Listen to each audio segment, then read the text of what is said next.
আমার ফোনটা বাজতেছে নিয়ে এসে তো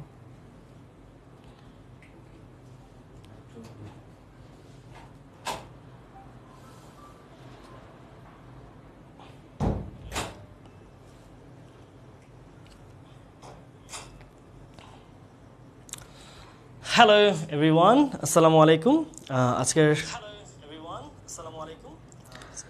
আজকের এই বিদায়ী লেকচারে তোমাদের সবাইকে স্বাগতম। বুঝতেছে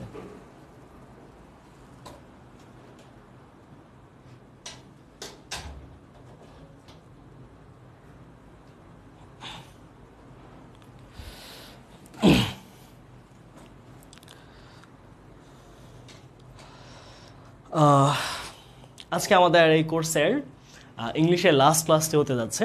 সো সবাই একটু জয়েন করে ফেলো, আমরা ক্লাসটি শুরু করে দেবো এখনই। আজকে আমাদের টপিক হচ্ছে সেন্টেন্স কানেক্টরস। সেন্টেন্স কানেক্টরস নিয়ে আমরা আজকে বিস্তারিত আলোচনা করব। সো সবাই একটু যুক্ত হয়ে যাও।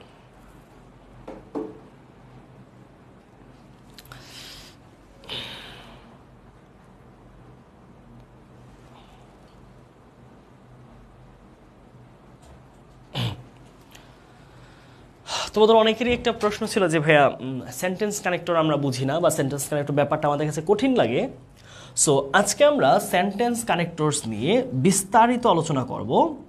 আমরা রুলসগুলো যেমন দেখব, পাশাপাশি আমরা সেগুলোর উপর প্র্যাকটিস করব যে সেন্টেন্স কানেক্টরস ব্যাপারটা কি, এটা কিভাবে পরীক্ষায় প্রশ্ন আসতে পারে, এবং আমরা কোন কোন জিনিসগুলো, কোন কোন কানেক্টরগুলো বেশি বেশি পড়লে আমরা পরীক্ষার মধ্যে উত্তর করতে পারবো, সহজ হবে আমাদের জন্য।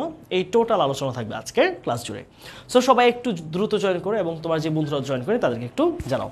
এক মিনিট, আমি একটা মিনিট, আমার একটা ফোন আসছে বারবার।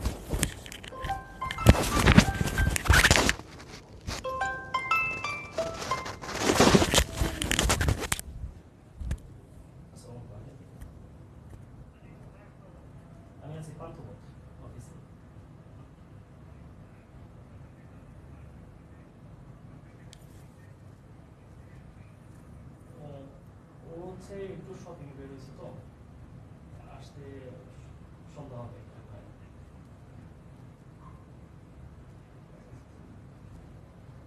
আচ্ছা ঠিক, ওরা তো গিয়েছে ধানমন্ডি দিকে, আমি দেখি তবে ফোন দিই। হ্যাঁ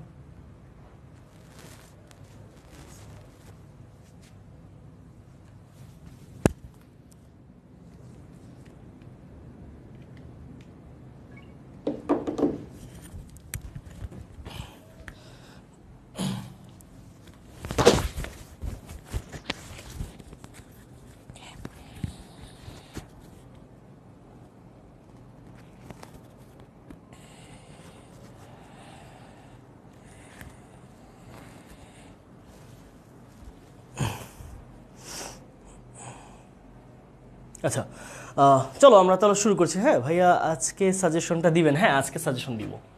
ওকে চলো আমরা শুরু করছি। হ্যাঁ সেন্টেন্স কানেক্টর ব্যাপারটা আসলে কি, প্রথমেই আমরা একটু জানবো সেন্টেন্স কানেক্টর আসলে কি। হ্যাঁ আমরা সেন্টেন্স কানেক্টরকে খুব বিস্তারিত আলোচনা করার পরে তারপরে আমরা যাবো হচ্ছে সেন্টেন্স কানেক্টরের রুলস অনুযায়ী পড়বো। ওকে, আমার কথা কি স্পষ্ট শুনতে পাচ্ছ তোমরা সবাই? একটু জানাও তো।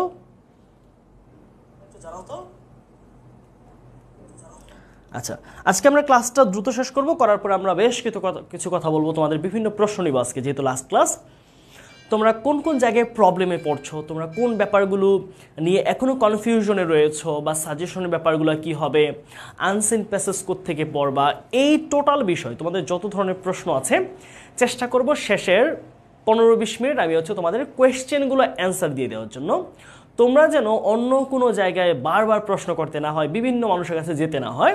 তুমি যেন তোমার যতগুলো প্রশ্ন আছে, যত জিনিস নিয়ে কনফিউশন রয়েছে, যে এই পেপারটা কোত্থেকে নিব, এটা কিভাবে শিখবো, এটা কোত্থেকে যাব, কি করব। আফটার অল আমরা কি পাওয়ার প্লে কোর্স আসতেছে আমাদের নতুন, এসেছে অলরেডি, ক্লাস শুরু হয়ে যাবে 15 তারিখ থেকে। সো সব মিলিয়ে তোমরা এখানে যুক্ত হবে কিনা, বা যারা হওনি তারাও হচ্ছে কিনা সেখানে, আবার সেখানে হলে কি উপকার কি ক্ষতি, সব কিছু মিলে আমরা একটু শেষ 20 মিনিট কথা বলবো। সো চলো আমরা ক্লাস শুরু করছি। আমরা প্রথমে একটু আলোচনা করব কানেক্টরস কি। হ্যাঁ সেন্টেন্স কানেক্টরস কি।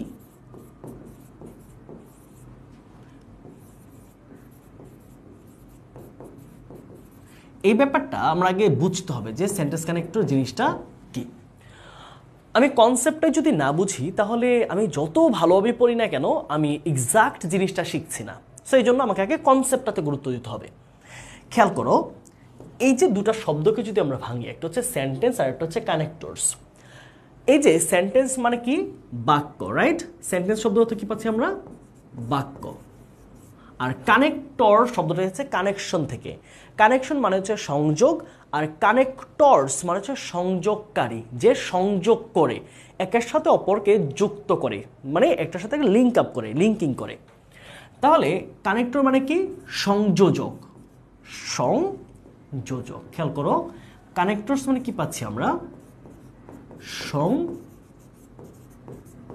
সংযোজক। ওকে, তার মানে হচ্ছে একটা বাক্যের সাথে অপর একটি বাক্যকে যেই সকল শব্দ দিয়ে আমরা যুক্ত করি তাদেরকে আমরা বলি হচ্ছে কানেক্টরস। তাহলে ছোট্ট করে লিখে রাখো, কি পাচ্ছি আমরা এখানে? যে সকল লিঙ্কিং ওয়ার্ড অথবা যে সকল ওয়ার্ড বা লিঙ্কার্স দ্বারা, যে সকল ওয়ার্ডস অথবা লিঙ্কার্স দ্বারা একটি বাক্যের সাথে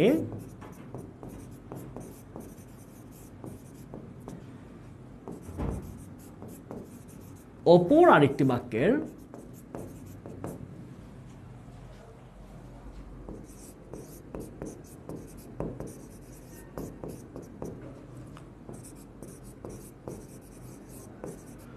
সংযোগ স্থাপন করা হয় বা সম্পর্ক স্থাপন করা হয়। সংযোগ। তাহলে যে সকল ওয়ার্ড অথবা লিঙ্কার্স দ্বারা একটি বাক্যের সাথে অপর আরেকটা বাক্যের সম্পর্ক স্থাপন করা হয় বা সংযোগ করা হয়, সম্পর্ক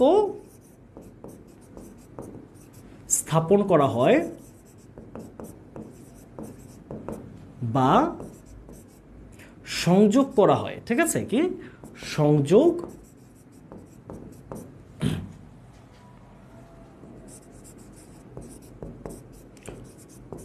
করা হয়, তাদেরকে এই যে এই সকল ওয়ার্ড অথবা লিঙ্কারদেরকে কানেক্টরস বলা হয়। তাদেরকে কি বলা হয়? সেন্টেন্স কানেক্টরস বলা হয়।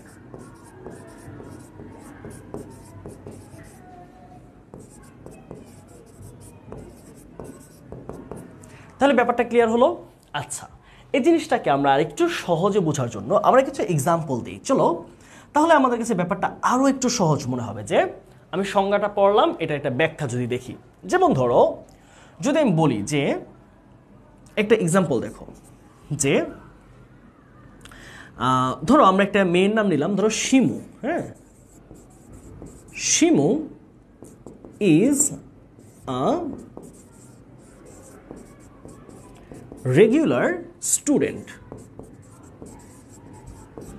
কি বললাম খেয়াল করতো? এটা কিন্তু একটা বাক্য। তাহলে পরবর্তী বাক্যের সাথে যদি এই বাক্যটাকে আমি সম্পর্ক স্থাপন করতে চাই, বাক্যটা আরো সুন্দর হবে। তাই এখন এই বাক্যটা যদি অপর বাক্যর সাথে কানেক্টেড হয়, তাদের মধ্যে যদি লিঙ্ক আপ তৈরি হয়, মানে এইটা থেকে ওইটাতে বাক্যটা গেছে, এটার সাথে ওইটার কোনো একটা কানেকশন আছে, এটা হয় এটা কোনো ধরনের একই রকম হইতে পারে, সিমিলার অর্থ হইতে পারে, বিপরীত অর্থ হইতে পারে, অনেক ধরনের মিনিং দিতে পারে। তাহলে Shimu is a regular student, Shimu একজন নিয়মিত ছাত্রী।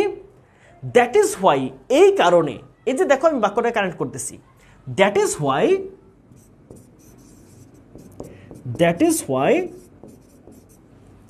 এই কারণে শি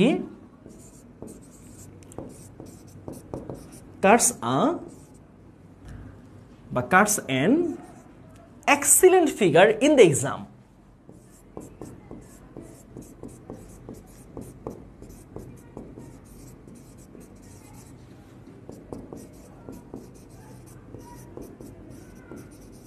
খেয়াল কর কি বলেছে, এই যে দ্যাট ইজ হোয়াই অংশটা দেখছো, এই দ্যাট ইজ হোয়াইটা হচ্ছে আমাদের এখানে সেন্টেন্স কানেক্টর। ব্যাপারটা কি খেয়াল করো, এই যে Shimu is a regular student, Shimu একজন নিয়মিত ছাত্রী, এই কথার সাথে পরবর্তী বাক্যটার একটা সম্পর্ক রয়েছে। কি? যে দ্যাট ইজ হোয়াই, এই কারণে এই কারণ কোন কারণে? ওই যে পূর্বের বাক্যে বলছে শিমু একজন নিয়মিত ছাত্রী, তাই প্রথম বাক্যের সাথে দ্বিতীয় বাক্যটাকে সম্পর্ক স্থাপন করছে যে এইটা হচ্ছে কারণ আর ওই পরের বাক্যটা হচ্ছে তার ফলাফল। এই কারণে শিমুর নিয়মিত ছাত্রী হওয়ার কারণেই she cuts an excellent figure in the exam, সে পরীক্ষার মধ্যে চমৎকার ফলাফল করে। কাটা সরি ফিগার খারাপ ফলাফল করা, কাট অ্যান এক্সিলেন্ট ফিগার ভালো ফলাফল করা। তাহলে বোঝা গেল কানেক্টর ব্যাপারটা কি। কানেক্টর ব্যাপারটা আবার একটা বিষয় মাথায় রাখবা, বেশিরভাগ ক্ষেত্রে মনে রাখবা যে বা most of the case connector বসে হচ্ছে একটা বাক্যের শুরুতে, বাক্যের মাঝে যারা বসে তারা বেসিকলি কানেক্টর না, এরা হচ্ছে লিঙ্কার্স। আবার বলে দিচ্ছে যে কানেক্টর বসে কোথায়? কানেক্টর বসে হচ্ছে বাক্যের শুরুতে, একটি নতুন বাক্যের শুরুতে বসে কানেক্টর। খেয়াল করো, কানেক্টর আর লিঙ্কিং ওয়ার্ড তোমরা অনেক সময় একই রকম মনে হবে, বাট ব্যাপারটা এমন না, তাদের মধ্যে পার্থক্য রয়েছে। খেয়াল করে কি লিখলাম যে কানেক্টর বসে কি, কানেক্টর বসে বাক্যের কোথায়? বাক্যের শুরুতে। কিন্তু যারা বাক্যের মাঝে বসে এরা কিন্তু কানেক্টর না, এরা হচ্ছে লিঙ্কার্স। এদের নামে আমরা কি দিই? লিঙ্কার্স বা লিঙ্কিং ওয়ার্ড। এই পাশটা হচ্ছে আমাদের কানেক্টর, এই পাশটা হচ্ছে আমাদের লিঙ্কার্স। ওকে, তাহলে কি বলছে যে লিঙ্কার্স বা লিঙ্কিং ওয়ার্ডস কোথায় বসে? লিঙ্কার্স বা লিঙ্কিং ওয়ার্ডস বাক্যের বা দুটো বাক্যের, বাক্যের বা বাক্যাংশের, বাক্যের বা বাক্যাংশের, দুটো বাক্যাংশের মাঝে বসে। ঠিক আছে? আচ্ছা, এই ব্যাপারটাকে আরেকটু ক্লিয়ার করি, খেয়াল করো। যেমন ধরো আমি একটা উদাহরণ দিলে ব্যাপারটা তোমাদের কাছে আরো ক্লিয়ার হয়ে যাবে। যেমন ধরো আমি যদি বলি যে অ্যাজ, খেয়াল করো, তো আমি বললাম যে Shimu is a brilliant student.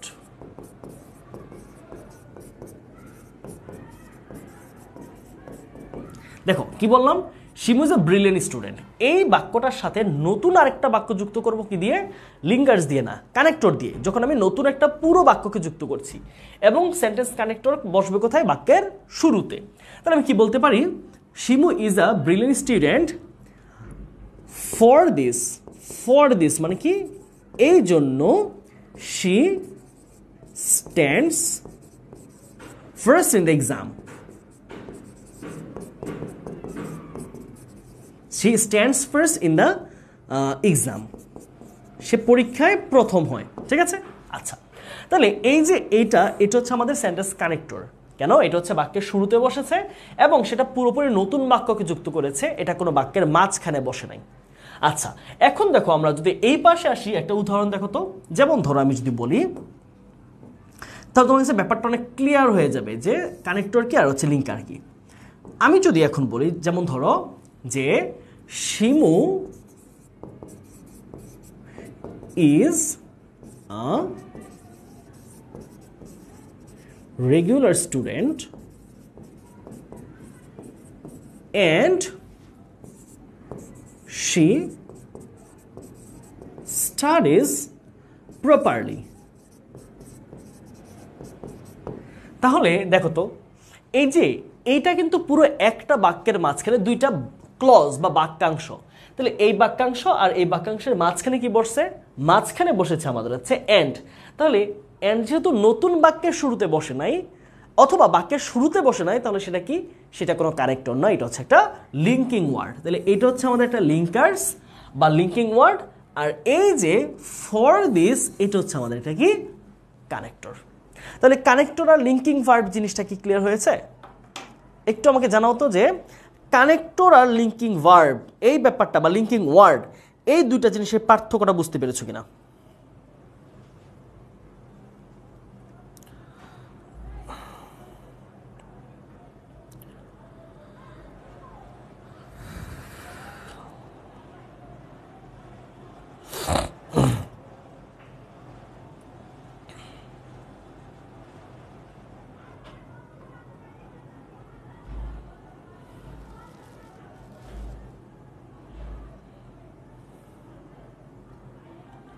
ওকে, আচ্ছা তাহলে ক্লিয়ার, ফাইন।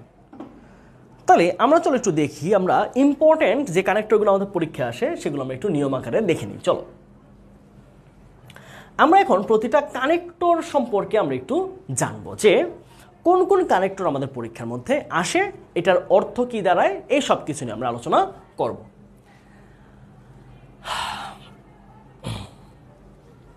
এক নম্বর রুলটা একটু দেখো, আমাদের এখানে মোট 10টা বা 9টা রুলস রয়েছে। এই 9টা রুল যদি কমপ্লিট করতে পারো, বাংলা অর্থ সহ বুঝে, আর এসএসসি তো তোমাদের কানেক্টরকে আটকানোর পসিবিলিটি নাই তোমাদেরকে, ঠিক আছে?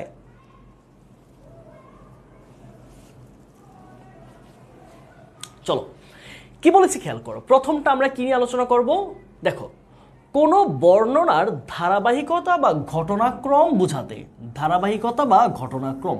আচ্ছা আচ্ছা, ঘটনাক্রম ব্যাপারটা কি, এই জিনিসটা আমরা একটু ক্লিয়ার করি। কি বলছি খেয়াল করো, যে কোনো ঘটনা ধরো একটার পর একটা ঘটছে। আমি বললাম যে প্রথমত আমি ওই দিন ঢাকায় গিয়েছিলাম। সো আমি যাওয়ার জন্য প্রথমত আমার বাসা থেকে বের হয়ে রিক্সায় উঠেছি। সো রিক্সা থেকে নেমে তারপরে আমি একটি বাসে উঠেছি। বাস থেকে আমি যাত্রাবাড়ি এসেছি। তারপরে তৃতীয়ত আমি সেখান থেকে একটি সিএনজি নিয়ে আমি ঢাকা ভার্সিটি ক্যাম্পাসে এসেছি। তাহলে দেখো একটা কাজ যখন আমরা সিকোয়েন্স মেনটেন করি, একটার পর একটা, এটার পরে এটা হয়েছে, এটার পরে এটা হয়েছে, এটার পরে এটা হয়েছে, এরকম সিকোয়েন্স মেনটেনকে আমরা বলি ঘটনাক্রম বা একের পর এক। খুব মনোযোগ দিয়ে শোনো যে ঘটনাক্রম মানে হচ্ছে সিকোয়েন্স।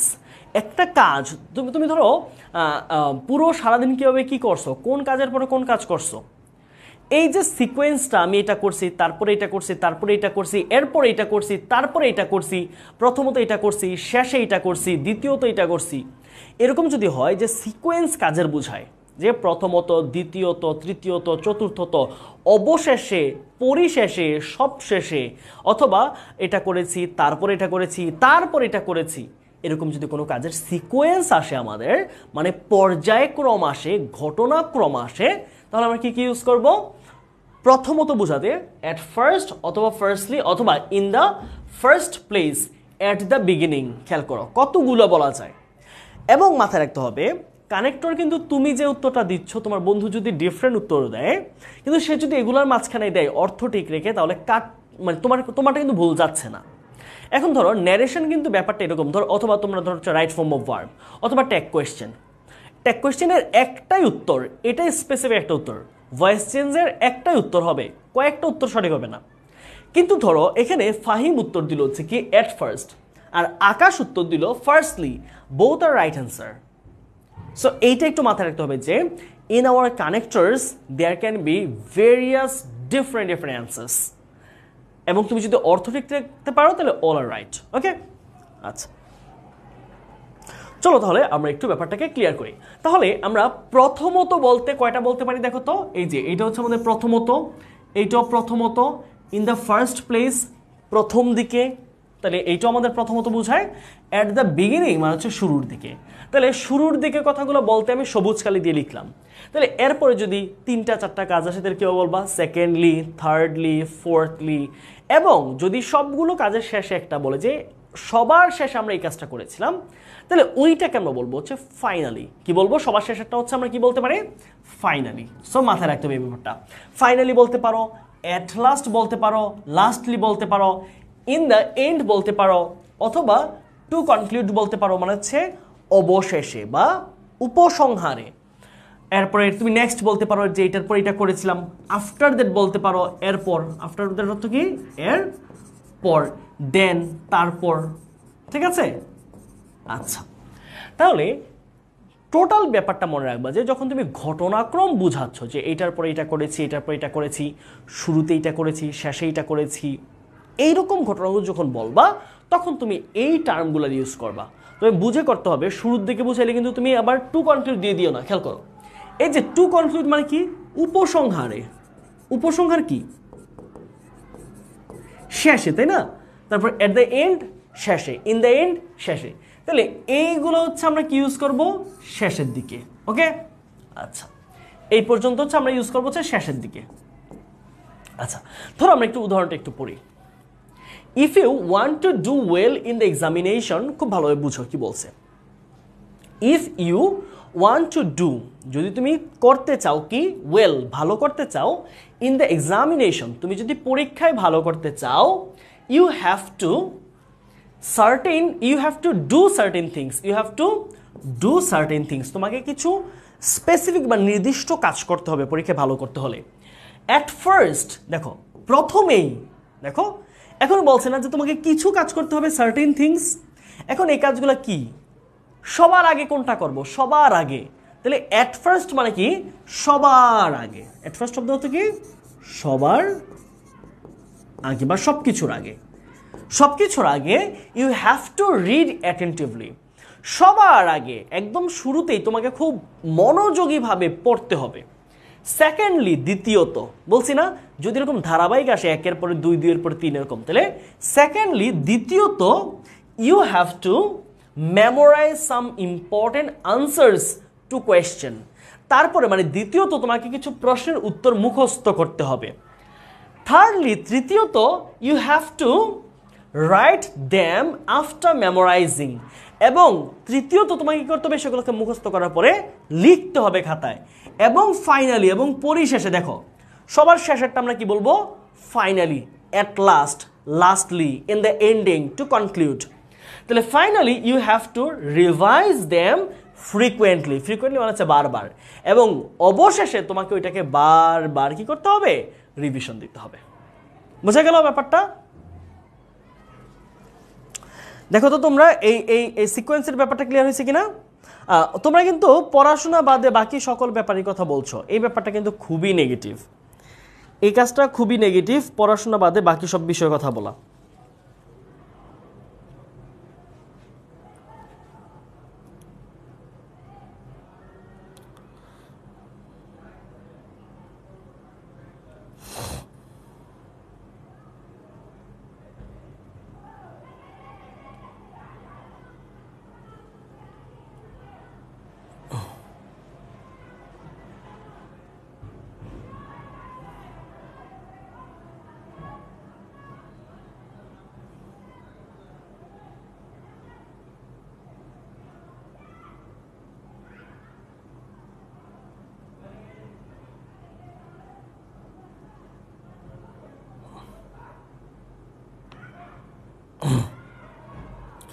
এই ব্যাপারটা ক্লিয়ার হলো?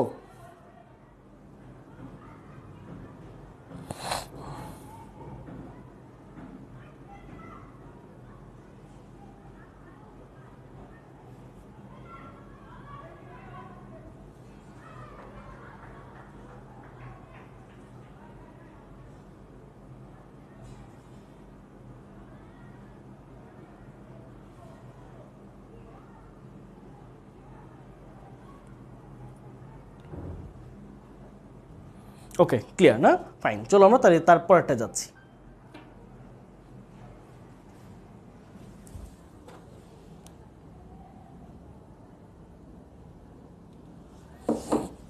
চলো আমরা সেকেন্ডটা চলে যাই। হ্যাঁ, ওকে,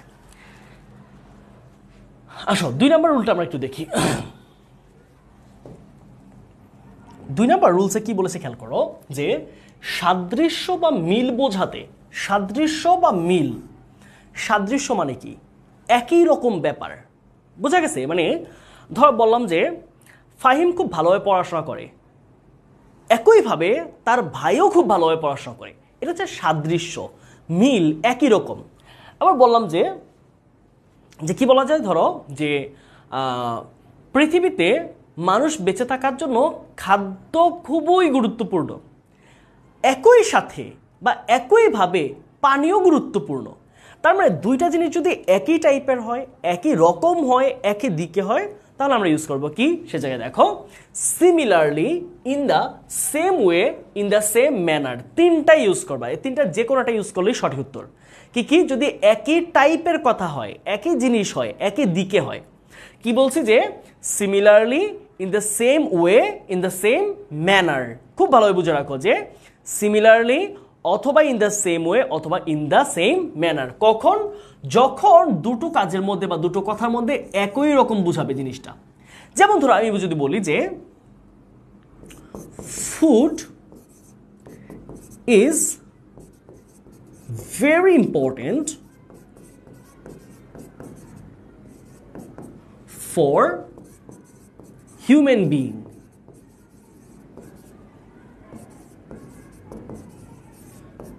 To live. খেয়াল করতে কি বললাম ভাইয়া, যে food is very important for human being to live, মানে মানুষের বেঁচে থাকতে খাদ্য অত্যন্ত জরুরি। হ্যাঁ, আচ্ছা, তাহলে এই খাদ্যের মতোই তো আমি যদি উল্টা কথা না বলি, তাহলে কি খাদ্যের মতোই জরুরি আরেকটা অন্য জিনিস আছে না, সেটা কি? তাহলে আমি কি বলবো? সিমিলারলি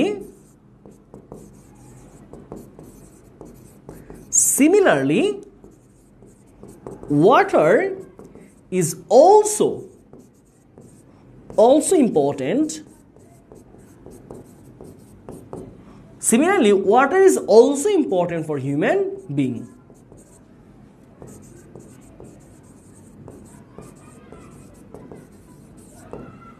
বুঝতে পারলে কথাটা? তাহলে খেয়াল করো তো আমি কি বললাম, দুইটা কথা একই টাইপের হয়েছে। তুমি সিমিলারলি কখন ইউজ করবা? যে তুমি বললা যে বন্ধু তোর শার্টটা কিন্তু অনেক সুন্দর, একইভাবে ফাহিমের শার্টটা কিন্তু অনেক সুন্দর।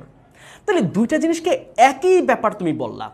আবার বললা যে আম্মু তুমি যে আজকে রান্না করছো না, বিরিয়ানিটা একদম চমৎকার হয়েছে। এরপর কি বললা? আম্মু ওই দিন যে বড় আপু আসলে ওই দিন যে রান্না করছিলা ওইটাও কিন্তু একইভাবে অসাধারণ হয়েছে। ব্যাপারটা খেয়াল করো, দুইটা একই টাইপের কথা বলতেছো না। সবসময় যে ভালো বলবে এমন না, নেগেটিভও বলতে পারো যে বন্ধু তোর হাতের লেখা অনেক বাজে।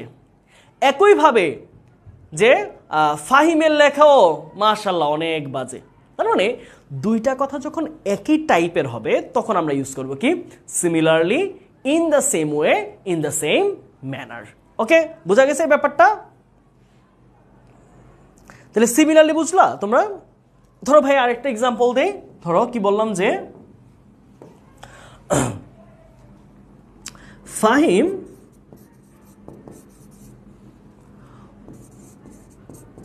walks very fast.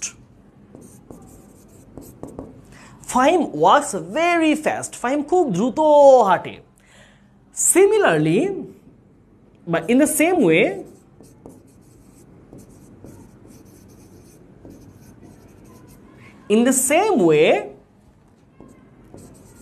he eats very fast. তাহলে কি বললাম যে Fahim wax very fast, Fahim খুবই দ্রুত হাঁটে। ইন দ্য সেম ওয়ে, ঠিক একইভাবে হি ইটস ভেরি ফাস্ট, সে খুবই দ্রুত খায়। তার মানে উভয় ক্ষেত্রে আমি একই টাইপের কথা বলছি, একই ধরনের কথা বলছি। তাহলে দুইটাই যেহেতু দুইটা কথার মধ্যে মিল বা সাদৃশ্য রয়েছে, তাই এদের মধ্যে সিমিলারলি অথবা ইন দ্য সেম ওয়ে অথবা ইন দ্য সেম ম্যানার হবে। তারপরে আসি, চলো রুল 3 দেখি আমরা একটু কি বলছি। এতক্ষণ আমরা দেখছি কি সাদৃশ্য, মানে একই রকম যদি দুইটা জিনিস হয়, দুইটা কথা একই রকম হয়, কিন্তু সবসময় তো একই রকম হইতেই হবে, ব্যাপারটা এরকম না। যে তুমি বললা যে আম্মু তুমি আজকে রান্নাটা না একটু লবণ অনেক বেশি হয়েছে, অনেক ঝাল লাগতেছে আজকে খাবারটা না। ধরো আম্মুকে না, তুমি ধরো রেস্টুরেন্টে গিয়ে বললা, আম্মুর রান্না অলওয়েজ মজা হয়। রেস্টুরেন্টে গিয়ে বললা যে তুমি একটা খাবার খাইলা, ধরো তুমি একটা পিৎজা খাইলা, দেখলে যে চিজটা ভালোভাবে হয় নাই, কিন্তু তুমি বললা যে কিন্তু ওই দিনের পিৎজাটা কিন্তু মারাত্মক হয়েছিল। তার মানে যখন আমি দুইটা ভিন্ন এন্টিটির কথা বলছি, দুইটা বিপরীত কথা বলতেছি, তখন কিন্তু আমি আর ওই সিমিলারলি বা in the same way, in the same manner use করতে পারছি না। তার মানে যখন আমার বৈসাদৃশ্য হচ্ছে বা অমিল হচ্ছে, ডিফারেন্ট দুইটা কথাকে বলতেছি, তখন কি ইউজ করব? On the contrary, on the other hand. তারপর আরো কি রয়েছে দেখো, on the contrary, on the other hand, instead of অথবা ইন লিউ অফ। তবে মোস্ট অফ দ্য কেসেস আমরা হচ্ছে অন দ্য কন্ট্রারি অথবা on the other hand use করবো, কারণ এগুলো খুবই পরিচিত আমাদের কাছে। তাহলে দেখো আমি যদি লিখি যে, তাহলে আমরা একটু মনে করো তো মিল বোঝানোর জন্য কি ইউজ করি? Similarly, in the same way, in the same manner. আর বিপরীত বোঝানোর জন্য ইন দ্য কন্ট্রারি অথবা অন দ্য আদার হ্যান্ড অথবা ইনস্টিড অফ অথবা ইন লিউ অফ। ওকে, এই চারটার মধ্যে বিশেষ করে তোমরা এই দুইটা ইউজ করবা, অন দ্য কন্ট্রারি আর হচ্ছে অন দ্য আদার হ্যান্ড। যেমন ধরো আমি বললাম যে ধরো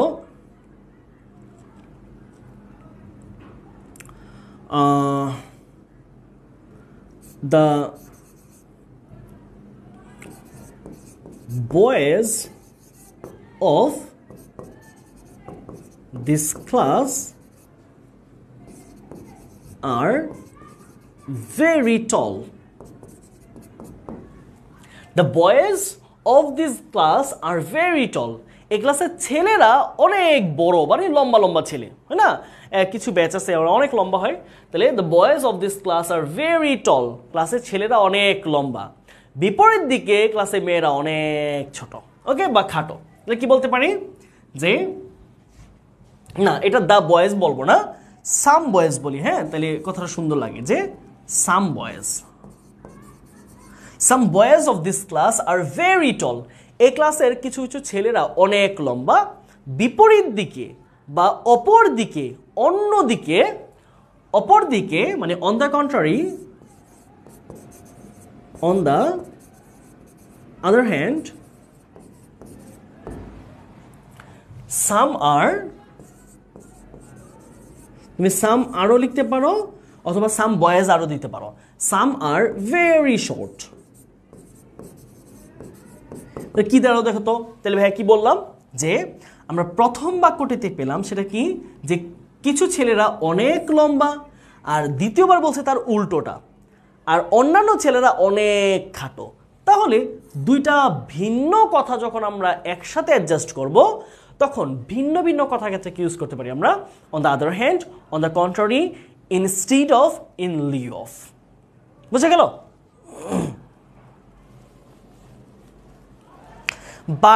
বাট কিন্তু আমাদের বিশেষ করে হচ্ছে বাট কিন্তু তোমার কি বলে, কি বলা যায়, আমাদের কানেক্টরের মধ্যে খুব বেশি ব্যবহৃত না। বাটের ব্যবহার বিশেষ করে হচ্ছে লিঙ্কার হিসেবে ব্যবহৃত হয়।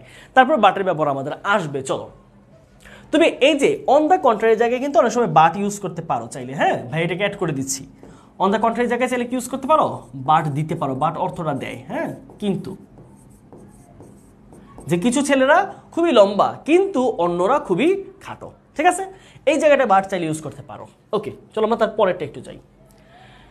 আমরা তার পরেরটাই যাই, খুবই ইম্পর্টেন্ট, এখান থেকে প্রশ্ন আসবেই। কোনোটাই আনইম্পর্টেন্ট, তবে এটা থেকে একাধিক প্রশ্ন আসে। শুধু এই 4 নম্বর রুলটা থেকেই 2 বা 3-এর বেশি প্রশ্ন চলে আসে। চলো আমরা একটু দেখি। সবাই নোট যারা করা নোট করে ফেলো, ঠিক আছে? এই ক্লাসগুলো খুবই ইম্পর্টেন্ট। আশা করছি তোমাদের এসএসসি এবং আরেকটা মজার ব্যাপার, ইন্টারে মানে তোমরা যখন এইচএসসিতে উঠবা তখন কিন্তু তোমাদের সেন্টেন্স কানেক্টর আছে। মানে এইখানে হয়তো কিছু কিছু ইজি জিনিস আছে, মানে তোমাদের লেভেল অনুযায়ী এসএসসি, ইন্টারে আরও অনেকগুলো ব্যাপার বেশি, আরও কঠিন সেন্টেন্স আসে, ওই জায়গার মধ্যে আরও বড় বড় প্যাসেজ আসে। বাট উভয় জায়গায় কিন্তু সেন্টেন্স কানেক্টর আছে। দেখো তোমরা খুব মজার, এসএসসি গ্রামারটা যদি খুব ভালোভাবে বুঝে বুঝে পড়ো তুমি, তাহলে এইচএসসিতে অনেক বেনিফিট পাবা। যেমন ধরো তোমরা কি পড়েছো, তোমরা কমপ্লিট সেন্টেন্স পড়ছো না, এইচএসসিতে আছে। তোমরা রাইট ফর্ম ভার্ব পড়ছো, এইচএসসিতে আছে। ন্যারেশন পড়ছো, এইচএসসিতে আছে। তারপর হচ্ছে তোমরা ধরো কি বলছে পাংচুয়েশন মার্ক পড়ছো, এটা এইচএসসিতে আছে, পাংচুয়েশন আছে। তারপর আজকে পড়তে সেন্টেন্স কানেক্টর, এই সেম টপিক এইচএসসিতে আছে। তার মানে তুমি এসএসসির মোট 5টা গ্রামার টপিক ডিরেক্টলি এইচএসসিতে পাইতেছো। সো এর থেকে ভালো আর কি হইতে পারে, জাস্ট সেন্টেন্সগুলো একটু বড় হবে, একটু ডিফারেন্ট হবে, একটু ডিফিকাল্ট হবে। বাট তুমি যদি খুব মনোযোগ দিয়ে এসএসসির গ্রামারটা শেষ করো, it will be a huge completion. So তুমি এইচএসসি দিকে অনেক মজা পাবো পড়তে। ওকে, চলো আমরা তারপরে আগাই। কোনো বক্তব্যে অতিরিক্ত কিছু যোগ করতে বা বাড়তি কিছু বলতে যেসব লিঙ্কার ব্যবহৃত হয় তা হচ্ছে, দেখো কি বলছে, অতিরিক্ত তথ্য মানে কি। ধরো আমি বললাম যে আমরা তো ওই দিন শপিং মলে গিয়েছিলাম, শপিং মলে অনেক জামা কাপড় আমরা কেনাকাটা করেছিলাম। পাশাপাশি দেখো কি বলছি, পাশাপাশি আমি একজোড়া সুন্দর জুতো কিনেছিলাম। দেখো একটা অতিরিক্ত তথ্য অ্যাড করলাম, তাই না? বাড়তি কিছু বললাম যে শপিং মলে গিয়েছিলাম জামা কাপড় কিনতে, জামা কাপড় কিনেছি, পাশাপাশি আমি একজোড়া জুতোও কিনেছি। অধিকন্তু আমার একটা স্মার্টফোন পছন্দ হয়েছে, স্মার্টফোনও কিনে ফেলছি। তাহলে দেখো বারবার কিন্তু অতিরিক্ত তথ্য যোগ করতেছি। এবার কি বললাম, আসার সময় এছাড়াও আসার সময় আমরা রেস্টুরেন্টে খুব ভালো কিছু খাবার খেয়েছি। তবে ব্যাপারটা খেয়াল করো, প্রতিবারই আমি একটা জিনিসের সাথে একটা করে অ্যাড করতেছি। আমি গিয়েছিলাম শপিং মলে শার্ট প্যান্ট কিনেছি, তার সাথে যুক্ত করলাম কি নতুন করে, এছাড়াও আমি একজোড়া জুতা কিনেছি, তারপরে আমি একটি স্মার্টফোন কিনেছি। এরপরেও অধিকন্তু আসার পথে আমরা রেস্টুরেন্টে খাবার খেয়েছি। দেখো যখন একই ব্যাপারের উপর একবার দুইবার করে পাওয়ার দেওয়া হচ্ছে, মানে একই কাজ মানে একটার পর একটা করা হচ্ছে এরকম করে, তাহলে কি করব আমরা? অতিরিক্ত তথ্য যখন যুক্ত করব তখন হচ্ছে এটার সাথে কি যুক্ত করব? বিসাইডস, মোরওভার, তারপর হচ্ছে কি হচ্ছে নেভারথেলেস, এরকম অনেকগুলো যুক্ত হইতে পারে। দেখি আমরা কি কি যুক্ত হয়। দেখো এই যে ইন এডিশন টু, তাহলে কি ইন এডিশন টু মানে কি? আরো। তারপরে কি? ফাদারমোর, তারপর কি হচ্ছে? Moreover, besides. বিশেষ করে এই চারটায় ব্যবহৃত হয়। হ্যাঁ, এইচএসসি তে উঠলে তুমি আরো দু একটা পাবা, যেমন হচ্ছে নেভারথেলেস। হ্যাঁ, নেভারথেলেসের ব্যাপারে এখানে আছে একটু ডিফারেন্ট ওয়েতে। আচ্ছা, তাহলে এই চারটাকে মনে রাখবা, তবে খেয়াল রাখতে হবে যে যদি একের পর এক টানা দুই তিনটা এরকম যুক্ত করা থাকে তাহলে প্রথম ইউজ করবো হচ্ছে বিসাইডস। প্রথম কি? বিসাইডস। 2 নম্বরে কি ইউজ করবা? In addition to. 3 নম্বরে ইউজ করবো হচ্ছে মোরওভার। আর সবার শেষে যদি চারটা থাকে তাহলে হচ্ছে ফার্দারমোরকে একদম সবার শেষে দিবা। ফার্দারমোর, তারপরেও। হ্যাঁ, তারপরেও, তাহলে কি বিসাইডস পাশাপাশি, ইন এডিশন টু আরও যোগ করা, মোরওভার এছাড়াও, আর ফার্দারমোর তারপরেও, এটার পরেও, এটা ছাড়াও। ঠিক আছে, ওকে। তাহলে আমরা একটু বাক্যটা খেয়াল করি। দ্য প্যারাগ্রাফ অ্যান্ড এসে আর ডিফারেন্ট ফ্রম ইচ আদার। কি বলছে দেখো? প্যারাগ্রাফ এবং এসেস মানে প্যারাগ্রাফ এবং রচনা, এরা একে অপরের চেয়ে ভিন্ন। বিসাইডস পাশাপাশি, দেখো পাশাপাশি দেয়ার আর সাম সিমিলারিটিস বিটুইন দ্যাম। প্রথম বাক্যে কি বলছে? তারা ভিন্ন, কিন্তু মানে এছাড়াও তাদের মধ্যে কিছু মিলও কিন্তু আছে, এটা বুঝাইছে। এছাড়াও তাদের মধ্যে কিছু মিল রয়েছে। তাহলে এটার অর্থ কি? এছাড়াও।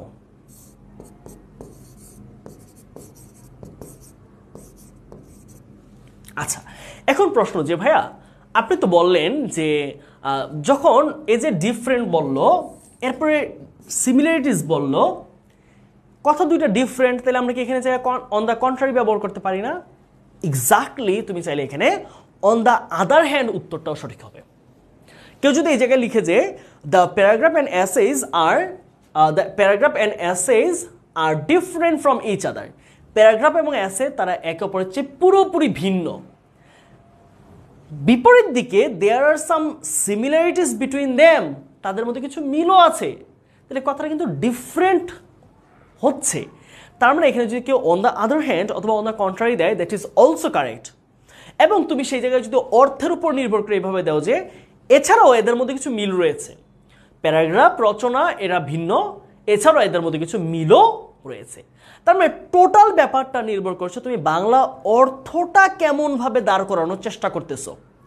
বাংলা অর্থটা যদি তুমি ধরো এটাকে বিপরীত অর্থ হিসেবে বিবেচনা করো, তাহলে on the other hand is the best answer. And if you think it as এছাড়াও এদের মধ্যে অনেক মিল রয়েছে, then besides, moreover, or in addition to, or furthermore, these are the right answer. Okay, got my point? The answer depends on the meaning, how you are taking the answer. তুমি বাংলাটা কিভাবে নিচ্ছ, তুমি বাংলাটা কিভাবে তৈরি করার চেষ্টা করছো, and how you're trying to understand the concept of the passage. If you try to take it as a different meaning, then you can answer here on the other hand. And if you say that it is the additional thing, then you can say here besides, or in addition to, or furthermore, and many more things. So that is the only thing which is important here is the meaning of the passage. তুমি কিভাবে নিচ্ছ এর অর্থটা, that is the only and most important thing. Okay, got my point? বাচ্চা বুঝতে পেরেছো আমার কথা? তাহলে এখানে নির্ভর করছে হচ্ছে টোটাল অর্থটার উপরে। কিন্তু এটাকে মনে করে যে ভাই এখানে ডিফারেন্ট বলছে, এখানে সিমিলার বলছে, এটা তো টোটাল ভিন্ন কথা হইলো, তুমি এখানে অন দ্য আদার হ্যান্ড দিতে পারো, দ্যাট ইজ অলসো রাইট। ওকে, আচ্ছা, ফার্স্টলি দেখো এখন কি বলছে, তাদের মধ্যে কিছু মিল রয়েছে, কিছু মিল। তাহলে এখন কি আসবে? আবার সিকোয়েন্স অনুযায়ী আসবে। Firstly, the paragraph has a topic sentence to introduce the main idea. প্রথমত প্যারাগ্রাফের পুরো কনসেপ্টটাকে বোঝানোর জন্য একটা প্যারাগ্রাফের টপিক থাকে। সেকেন্ডলি, দ্বিতীয়ত, it has a number of sentences in the middle to develop that idea. দ্বিতীয়ত, ওই প্যারাগ্রাফের মধ্যখানে কিছু কথা থাকে টোটাল প্যারাগ্রাফটাকে ডেভেলপ করার জন্য। ফাইনালি, অবশেষে, there is a concluding sentence in it to bring the main idea to a close. এবং পরিশেষে প্যারাগ্রাফের একটা বিশেষ বৈশিষ্ট্য হচ্ছে এর উপসংহার টানার জন্য একটা এর ক্লোজিং লাইন থাকে। সিমিলারলি একইভাবে the essay also consist of a beginning, এসেরও একটা মানে রচনার একটা বিগিনিং থাকে, শুরু থাকে, সূচনা, a middle and an end, এবং সেটার একটা মধ্যভাগ থাকে এবং সেটার একটা উপসংহার থাকে। ইট ইজ দেয়ারফর, তাই, দেয়ারফর অর্থ কি? তাই, তাই obvious that the paragraph and the essay share some common features, এটা স্পষ্ট যে প্যারাগ্রাফ এবং রচনার মধ্যে কিছু সাধারণ বা কমন ব্যাপার স্যাপার রয়েছে। Okay, is it clear? Have you got the point my dear students? Have you got the point of besides, moreover, however?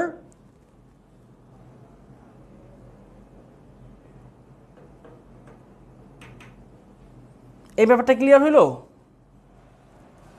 একটু জানাও তো এটুকু ক্লিয়ার কিনা তোমাদের?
Okay, so let's start again.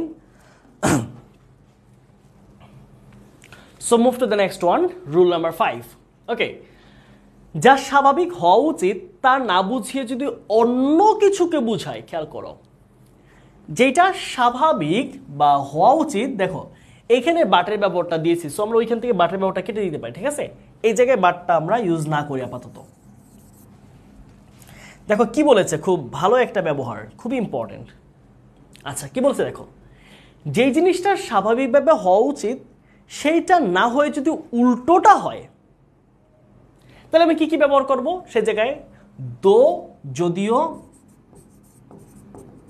দো অলদো দুটো অর্থ কি? যদিও, বাট, কিন্তু, ইনস্পাইট অফ, সত্ত্বেও, দুটো অর্থ কি? সত্ত্বেও,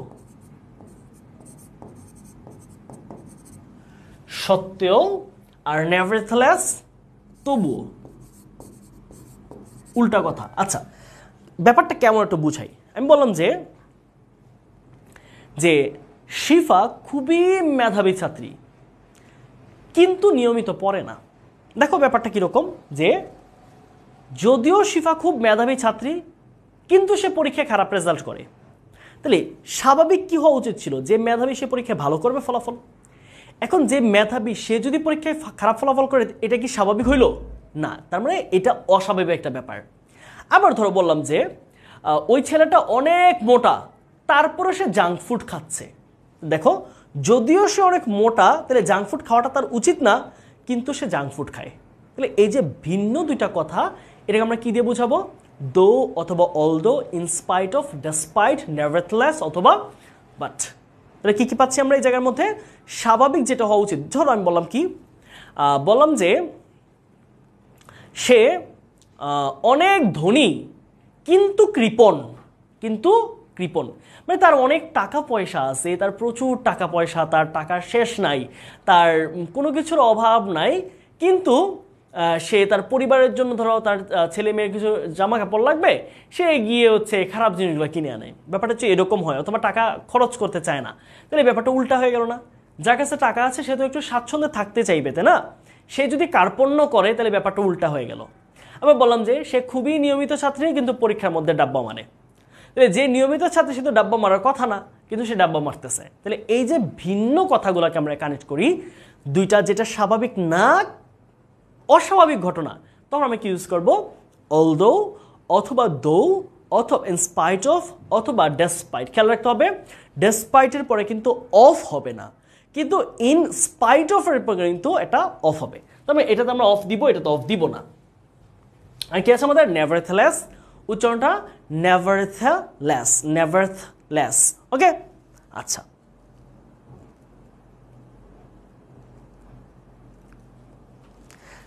কোন টপিক কার মাথার উপর দিয়ে যায় একটু বলো তো। ক্যারি গ্রেগরি বলেছে মাথার উপর দিয়ে যায়, কোনটা ভাই একটু বলো, যেটা মাথার উপর দিয়ে যায় সেটাকে আমি বোঝানোর চেষ্টা করব। ক্যারি তুমি একটু আমাকে ক্লিয়ারলি বলো যে what is not understandable to you. ক্যারি, could you please tell me what is not understandable to you, or what is the toughest thing to you? If you mention, then I will explain it again. আগেরটা ভাইয়া, ওকে আগেরটা means এইটা, তাই তো? ওকে, এইটাতে আমরা আবার আসি, এই আলোচনা আমরা আবার করি। হ্যাঁ, আমরা এই জিনিসটা আরেকটু বুঝাই দিচ্ছি, তাহলে তোমার কাছে ক্লিয়ার মনে হবে। আচ্ছা, আমরা এরকমভাবে আমরা বাংলা উদাহরণ যদি বলি, যেমন ধরো তুমি একটা কাজের সাথে আরেকটা যখন যুক্ত করছো, একটার পর একটা যখন যুক্ত করছো, যেমন আমি বলি না, যেমন কি বললাম যে আমি ধরো বললাম যে আমি একটা তরমুজ কিনতে বাজারে গিয়েছিলাম। হ্যাঁ, বাজারে গিয়ে আমি একটি তরমুজ কিনেছিলাম। এছাড়াও আমি একটি কাঁঠালও কিনেছিলাম। দেখো কি বলছি, আমার মেইন উদ্দেশ্য কি ছিল? তরমুজ। যখন আমি বলছি কাঁঠালও কিনেছিলাম, তার মানে এটা কিন্তু অতিরিক্ত তথ্য দিলাম। আমি বললাম যে কাঁঠাল কেনার পরে আমি তার উপরে 1 কেজি আপেলও কিনেছিলাম। দেখো, তরমুজ কেনার পরে অতিরিক্ত তথ্য কি দিলাম? আমি একটি কাঁঠালও কিনেছিলাম, তারপরেও বা অধিকন্তু আমি 1 কেজি আপেলও কিনেছিলাম। তার মানে তরমুজ থেকে কাঁঠালের তথ্য দিলাম, কাঁঠাল থেকে আপেলের তথ্য দিলাম।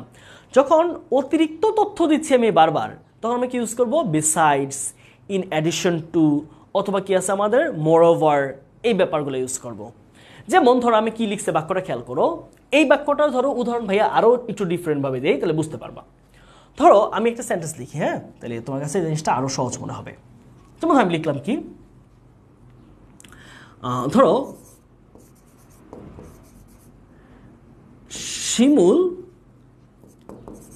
Is good at mathematics.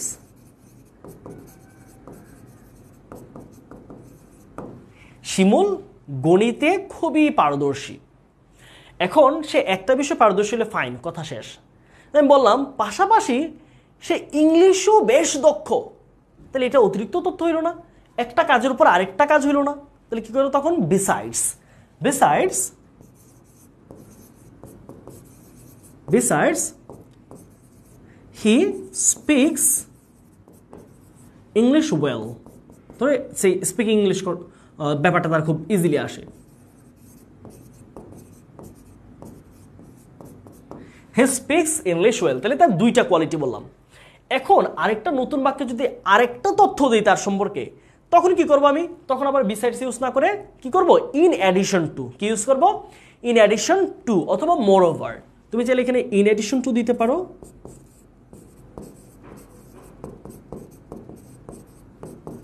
in addition to he can speak Spanish। ধরো আমি কি বললাম? দেখো, আমি একের পর এক ওর সম্বন্ধে অতিরিক্ত তথ্য দিয়েই যাচ্ছি, একটার পর একটা আমি বলেই যাচ্ছি। তাহলে কি প্রথম কি বললাম? যে শিমুল ইজ গুড অ্যাট ম্যাথমেটিক্স, শিমুল গণিতে ভালো। এখন তার একটা কোয়ালিটি, এখন যদি অতিরিক্ত আরেকটা কোয়ালিটির নাম বলি, তাহলে এখন কি বলবো আমি? Besides, besides he speaks English well, সে খুব ভালো ইংরেজি বলে। তারপরে আরেকটা কোয়ালিটি বললাম কি? ইন অ্যাডিশন টু, অধিকন্তু হি ক্যান স্পিক স্প্যানিশ, সে স্প্যানিশও বলতে পারে। তাহলে যখন আমরা একের পর এক যখন অতিরিক্ত তথ্য দিতে চাইবো, তখন হচ্ছে এভাবে ইউজ করবো। ধরো আরেকটা যদি তথ্য দিলে ওর সম্ভব, তাহলে কি ইউজ করবো তখন? মোর ওভার। তাহলে আমি কি লিখতে পারি? মোর over, moreover he can drive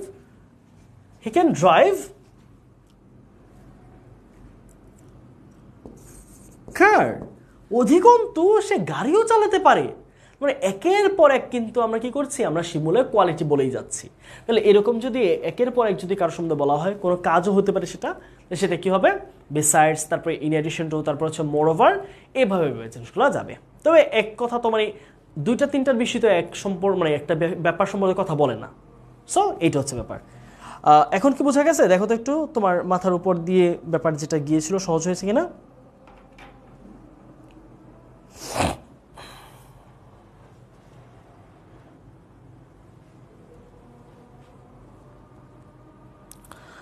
carry, তোমার কাছে কি এখন ইজি হয়েছে?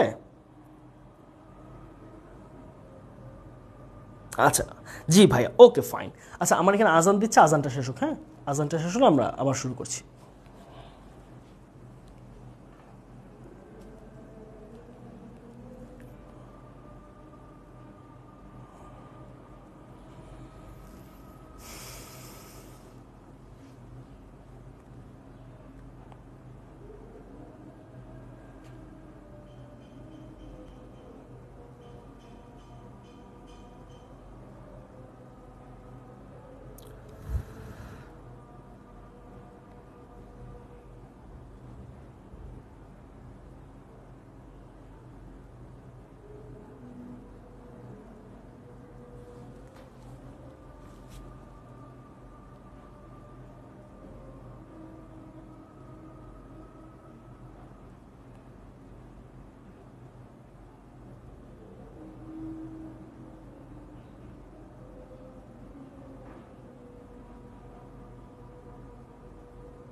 ওকে বাচ্চারা, তাহলে আমরা শুরু করছি আবার, ঠিক আছে? চলো।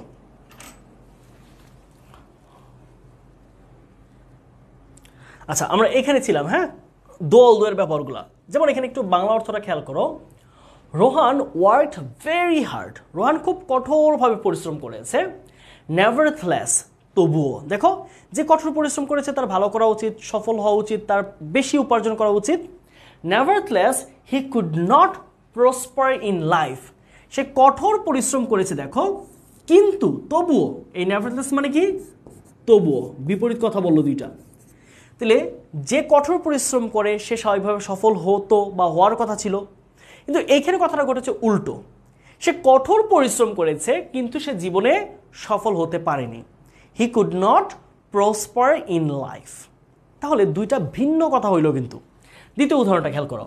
দো he is poor he is honest, যদিও সে গরিব, দেখো এই যে গরিব গরিব যে মানুষ, ধরো অত মানুষও দেখো না রাস্তাঘাটে চুরি করে ছিনতাই করে, তারা কারা করে?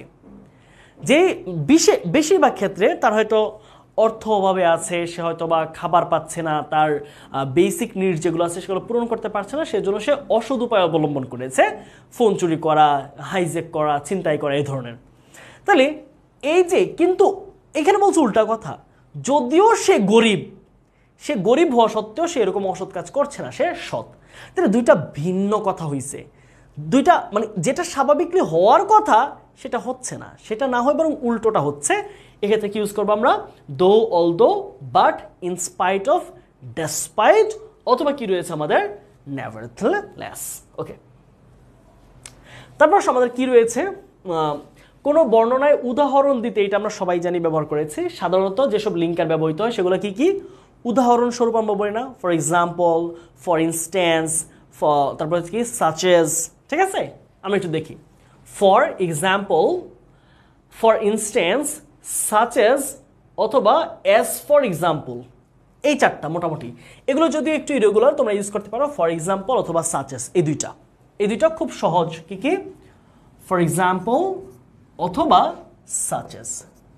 তাহলে কি? উদাহরণস্বরূপ। আমি বললাম যে এই ক্লাসের ছেলেমেয়েরা অনেক ভালো, যেমন তারা খুব কি করে না, তারা খুব ক্লাসের মধ্যে উল্টাপাল্টা কথা বলে না। তাহলে এটা একটা উদাহরণ। ঠিক আছে, আমি বললাম যে এই ক্লাসের ছেলেমেয়েরা খুবই মনোযোগী, যেমন তারা ক্লাস করার সাথে সাথেই তারা হচ্ছে নোট গ্রুপের মধ্যে সাবমিট করে। তাহলে দেখো, উদাহরণ দিচ্ছে কোনো কিছুর, যে আমি যে এই কথাটা বললাম এটার উদাহরণ কি, এটার ব্যাখ্যাটা কি, এটা কিভাবে বুঝলাম এই কথাটা যে সত্য। তাহলে উদাহরণ যখন দিব তখন কি ইউজ করব? For example, for instance, such as, as for example. Okay,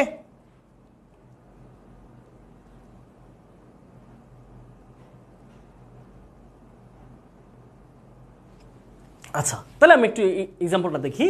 there are many kinds of birds in our country. আমাদের দেশে অনেক প্রকারের পাখি রয়েছে। এই যে অনেক প্রকারের পাখি, এখন এটা তো উদাহরণ দিতে হবে কিছু, তাই না? দেখো কি বলছে, there are many kinds of birds in Bangladesh. বাংলাদেশে অনেক প্রাণী রয়েছে। There are many foods in Bangladesh. বাংলাদেশে অনেক খাবার রয়েছে। There are many kinds of fruits in Bangladesh. বাংলাদেশে অনেক প্রকারের ফল রয়েছে। There are many types of student in a class. এটা ক্লাসের মধ্যে অনেক টাইপের ছাত্রছাত্রী আছে। সাপোজ অথবা such as, some are very brilliant, some are very lazy, some are very talkative, some are very silent. কিছু কিছু মানুষ বেশি কথা বলে, কিছু কিছু মানুষ খুব চুপচাপ থাকে, কিছু কিছু খুবই মেধাবী, কিছু কিছু খুবই অলস। এইভাবে ব্যাপারটা। তাহলে কোনো কিছু যখন আমি সেটা সম্বন্ধে বলছি তখন সেটা উদাহরণ দিতে আমি কি ইউজ করবো? For example, for instance, such age, as for example. Okay, such as the dove, the magpie, the crow, the sparrow. তুমি বলতো স্প্যারো পাখির বাংলা অর্থ কি? দেখি, একটা প্রশ্ন করলাম, তুমি উত্তর দাও। স্প্যারোর বাংলা অর্থ কি?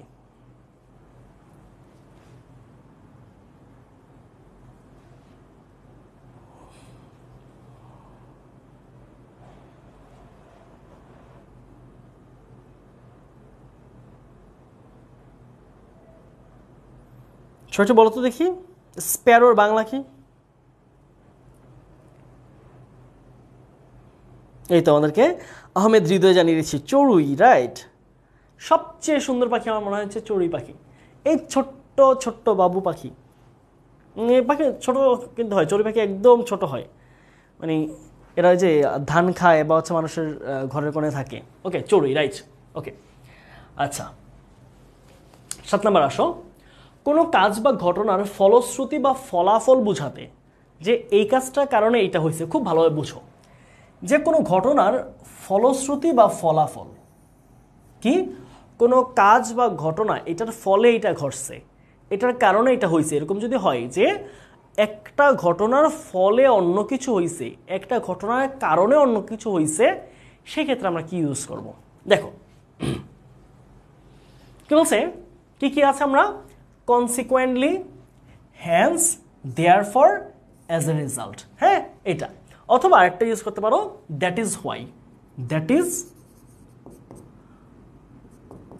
হোয়াই, অথবা দিস ইজ হোয়াই। অথবা ফর দিস। অতিরিক্ত এই তিনটাকে নোট করে ফেলো একটু সবাই। কি কি বললাম? যে আমি বললাম যে সে খুব দ্রুত গাড়ি চালিয়েছিল, এজন্যই সে অ্যাক্সিডেন্ট করেছে, এজন্যই। তাহলে অ্যাক্সিডেন্ট করার কারণটা কি ছিল? দ্রুত গাড়ি চালানোটা। সে যেহেতু দ্রুত গাড়ি চালিয়েছে তাই সে অ্যাক্সিডেন্ট করেছে। আমি বললাম যে ধরো এখানে একজনের এক্সাম্পল দিই, ধরো মুবিন, হ্যাঁ মুবিনের কথা বলি যে হ্যাঁ ভাইয়া নামাজে ব্রেক দেন, হ্যাঁ নামাজে ব্রেক দিয়ে দিব, আমাদের আর 2টা রুলস আছে, রুলসের পর আমরা নামাজে ব্রেক দিব, তারপর আমরা প্র্যাকটিস সেশনে যাব। বললাম যে মুবিন সারাদিন ক্লাস করেছে এবং সে রেস্ট নিতে পারেনি মাঝে, এজন্য সে পড়ার টেবিলে ঘুমিয়ে গেছে। তাহলে মুবিনের ঘুমিয়ে যাওয়ার কারণ কি ছিল? কারণ সে হচ্ছে ব্রেকটা নিতে পারে নাই, ক্লাসটা টানা করতেছে। তাহলে কোনো কিছুর ফলে যদি অন্য কিছু ঘটে, তাহলে এই যে ফলাফল বোঝাচ্ছে এটা থেকে এটা ঘটলো, এটার ফলে এটা ঘটলো, এই জিনিসটার কারণে এটা ঘটলো, এই জিনিসটা ঘটলো, সেক্ষেত্রে আমি কি ইউজ করব? Consequently, as a result, for this, that is why, this is why, তারপর কি রয়েছে? Therefore, hence. ঠিক আছে, ওকে। আরেকটা ইউজ করতে পারো সো, তাই এটা ইউজ করতে পারো। আচ্ছা, তাহলে আমরা একটু দেখি এক্সাম্পলগুলো। Sumaiya is a hard working girl. Sumaiya একজন খুবই অত্যন্ত পরিশ্রমী মেয়ে। She was very much attentive to studies and work very hard. সে পড়াশোনার প্রতি খুবই মনোযোগী ছিল এবং সে কঠোরভাবে পড়াশোনা করেছে। অ্যাজ এ রেজাল্ট, এবং সেই কারণে, ওই যে কঠোর পরিশ্রম করেছে সেই কারণে, she cut a good figure in her SSC exam. সে তার এসএসসি পরীক্ষায় ভালো ফলাফল করেছে। তাহলে এই যে ভালো ফলাফল করেছে, খেয়াল করো, এই যে সে ভালো ফলাফলটা করলো, এই ভালো ফলাফল করার কারণটা কি ছিল? কারণ ছিল সে খুবই কঠোর পরিশ্রমী মেয়ে ছিল, সে পড়াশোনার প্রতি খুবই অ্যাটেন্টিভ ছিল, খুবই মনোযোগী ছিল এবং সে কঠোরভাবে পড়াশোনা করছে। এবং এর ফলে, অ্যাজ এ রেজাল্ট, এবং এটার জন্যই শি কাট, এই কাট কিন্তু V2 তে আছে, খেয়াল করো, এটা পাস্ট টেন্সে আছে, ঠিক আছে, V2। আর যদি V1 হইতো তাহলে কিন্তু কাটস হইতো, প্রেজেন্ট টেন্স হইলে। She cut a good figure in the exam, তাই সে পরীক্ষায় ভালো ফলাফল করেছে। বোঝা গেল? এই যে সো দিয়ে দিলাম ভাই, কিন্তু সো দিয়েছে, অনেকে সোয়ের কথা বলতেছে, ঠিক আছে। আচ্ছা, আমাদের আর 2টা রুলস আছে সম্ভবত, হ্যাঁ 9, 10 আছে, ওকে 3টা। চলো আমরা তাহলে নামাজের ব্রেকটা দিয়েই দিই, হ্যাঁ সবাই নামাজের টাইমটা যেহেতু 4:30 বেজে গেছে, আমরা নামাজের ব্রেকটা নিয়ে তারপর হচ্ছে আমরা আবার শুরু করছি, ঠিক আছে। নামাজের ব্রেক আমরা কতক্ষণ নিচ্ছি খেয়াল করো তো, 10 মিনিট হবে কি বলতো? নামাজের ব্রেক 10 মিনিট দিলে আশা করি এনাফ, তাই তো?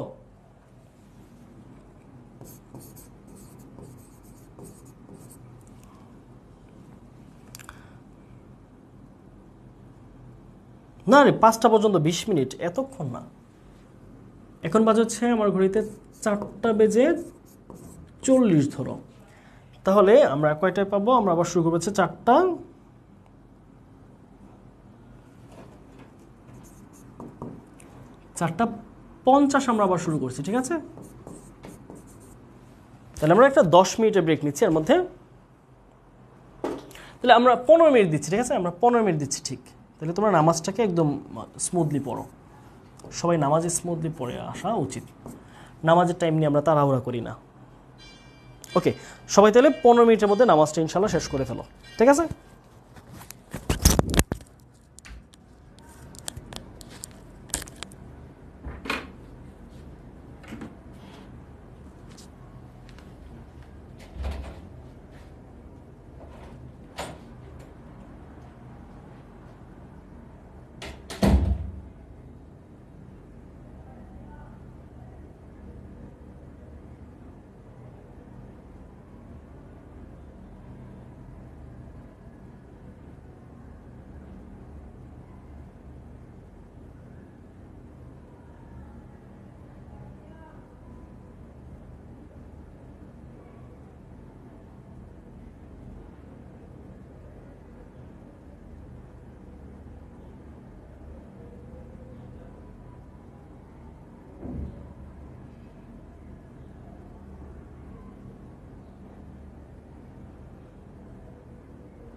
ওকে বাচ্চারা, আমাদের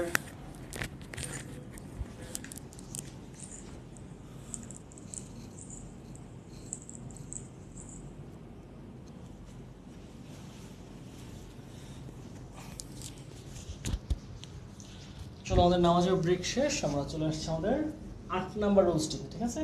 চলো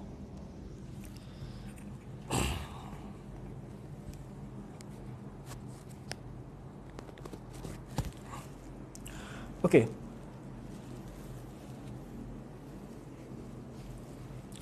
চলো আমাদের রুলস আর 2-3টা আছে, তারপর আমরা প্র্যাকটিসে চলে যাব।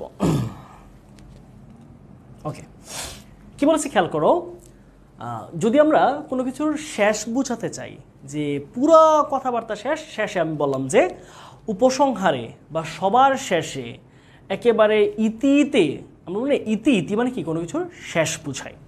তাহলে কোনো কিছু যদি শেষ বুঝায় কোনো বিষয়ের বর্ণনায়, সমাপ্তিতে বা উপসংহারে অথবা সংক্ষেপে প্রকাশ করতে, মানে সব কিছু বলা শেষ, এখন বলবা কি, চলো আমরা একটু সামারিটা বলি। এবার বলি না অনেক সময় যে টু সাম আপ। তাহলে এই কোনো কথার শেষের দিকে কি বলবো, ইন কনক্লিউশন মানে উপসংহারে, টু কনক্লিউড এটাও উপসংহারে, ইন ফাইন সংক্ষেপে, ইন ব্রিফ সংক্ষেপে, ইন শর্ট মানে হচ্ছে ছোট করে, টু সাম আপ মানে হচ্ছে সার সংক্ষেপ করে। তার মানে আমরা যখন কোনো কথা শেষ করব, খুব ভালোভাবে বুঝো যে যখন আমরা কোনো বক্তব্য শেষ করব, যখন বক্তব্য শেষ করব, ঠিক আছে, যখন কোনো কথাবার্তা সব বর্ণনা করা শেষ, সব এক্সপ্লেন করা শেষ, এখন তুমি সব কিছুকে একদম শেষ করে এখন কি করবা, তুমি এই দিকে এসে এখন উপসংহার দিবা, সমাপ্তি ঘটাইবা। তখন কি ইউজ করবা খেয়াল করো তো, সমাপ্ত করার সময় পিডিএফটা দিয়ে আজকে ভাইয়া, হ্যাঁ আমরা আজকে পিডিএফটা দিয়ে দিব, নো প্রবলেম। তাহলে কোনো কিছুর সমাপ্ত করার ক্ষেত্রে কি ইউজ করব, in conclusion, to conclude, in fine, in short, in brief অথবা টু সাম আপ। ওকে, খেয়াল করো, টু কনক্লিউড উপসংহারে, টু কনক্লিউড মানে কি, উপসংহারে, উপসংহারে। I want to say that, আমি এটা বলতে চাই যে every man should take care of his health, প্রত্যেকটা মানুষেরই তার স্বাস্থ্যের যত্ন নেওয়া উচিত। উপসংহারে অর্থাৎ সে স্বাস্থ্য বিষয়ে অনেক কথা বলছে, স্বাস্থ্য সুখী থাকলে মানে স্বাস্থ্য ভালো থাকলে মানুষ সুখে থাকে, আনন্দ করতে পারে, সে যে কোনো খাবার এনজয় করতে পারে। যদি সে অসুস্থ হয়, বিভিন্ন ধরনের প্রবলেম হয়, হাঁটাচলা করতে পারে না, বিছানায় পড়ে থাকা লাগে, এই ব্যাপারগুলো বলার পর সে কি বলবে যে উপসংহারে আমি এটা বলতে চাই যে প্রত্যেকের আমাদের স্বাস্থ্যের খেয়াল রাখা উচিত। তার মানে আমরা কোনো কথা বর্ণনা করার শেষে একদম সামারি লাইনটাতে আইসা আমি এই কথাগুলো বলবো, to sum up, to conclude, in conclusion, in short, in brief. Okay, আচ্ছা, তারপর দেখি আমরা একটু 9 নাম্বার খেয়াল করো, কিছু কিছু প্রোনাউন সেন্টেন্সের লিঙ্কার এসে বসে মাঝে মাঝে, দুইটা জিনিসকে কানেক্ট করার সময় কিছু প্রোনাউন বসে আমাদের, এটাকে আমরা বলি হচ্ছে রিলেটিভ প্রোনাউন। এগুলোকে আমরা কি বলি, এদেরকে আমরা বলি হচ্ছে রিলেটিভ প্রোনাউন বলে থাকি, ঠিক আছে? খেয়াল করো, রিলেটিভ প্রোনাউন মানে কি, রিলেটিভ প্রোনাউন মানে হচ্ছে কোনো ব্যক্তি বা বস্তুর তাদের পরিবর্তে বসা। যেমন দেখো, এই যে হোয়াট বা দ্যাট, এগুলো অর্থ কি, এই দুইটা অর্থ হচ্ছে যা।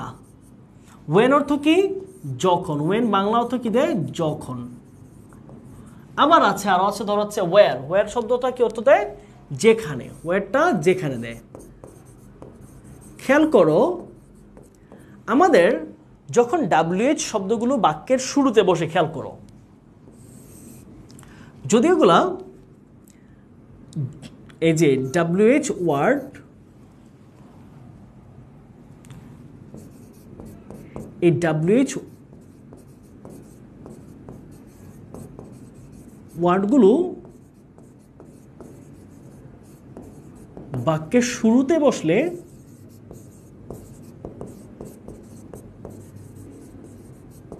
বসলে সেগুলো দ্বারা প্রশ্ন করা বোঝায়। কি বোঝায়? প্রশ্ন বোঝায়। কিন্তু দুটি ক্লজের মাঝে বসলে প্রশ্ন বুঝায় না। প্রশ্ন বুঝায় না। খেয়াল করো একটু কি বললাম। যেমন ধরো আমরা জানি কি হোয়াট অর্থ কি, কিন্তু হোয়াটটা যখন কোনো একটা শব্দের পরে বসবে মানে বাক্যের মাঝে গিয়ে বসবে তখন এটা অর্থ হয়ে যাবে যা। আবার ওয়ের অর্থ কখন, এটা বাক্যের মাঝে বসলে অর্থ দাঁড়াবে হচ্ছে যখন। আবার খেয়াল করো ওয়ের অর্থ কোথায়, কিন্তু এটা যদি বাক্যের শুরুতে না বসে বাক্যের মাঝে বসে তখন অর্থ হয়ে যাবে হচ্ছে সেখানে বা যেখানে। ঠিক আছে, যেখানে অথবা সেখানে। ওকে, তাহলে আমরা একটা এক্সাম্পল দেখি। চলো আমরা লিখলাম যে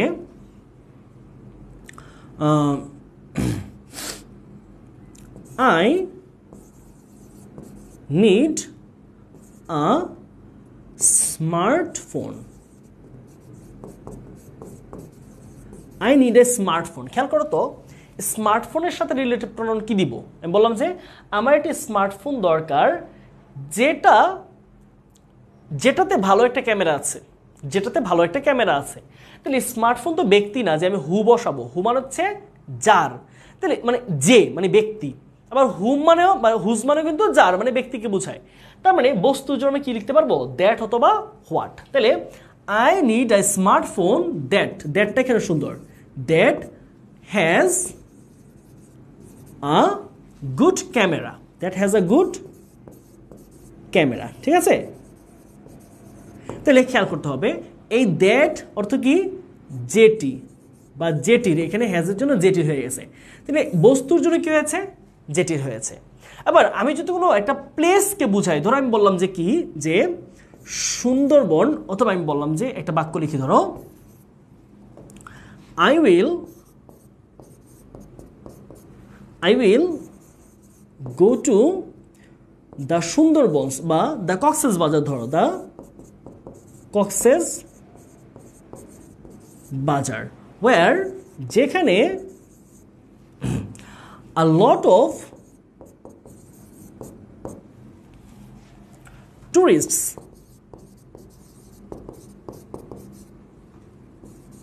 go for vacation. Go on vacation.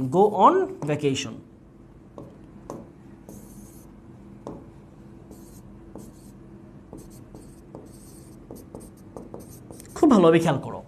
তার মানে আমরা যখন জায়গা বোঝাচ্ছি, জায়গার জন্য আমাদের রিলেটিভ প্রোনাউন কি? Wire.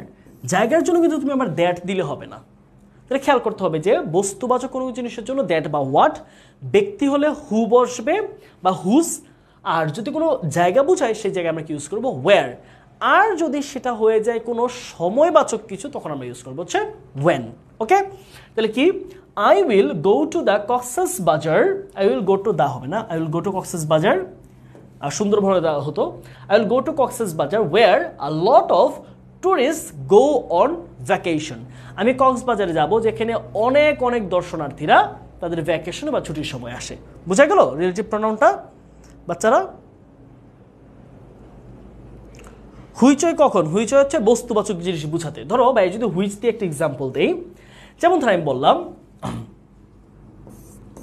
I have lost my laptop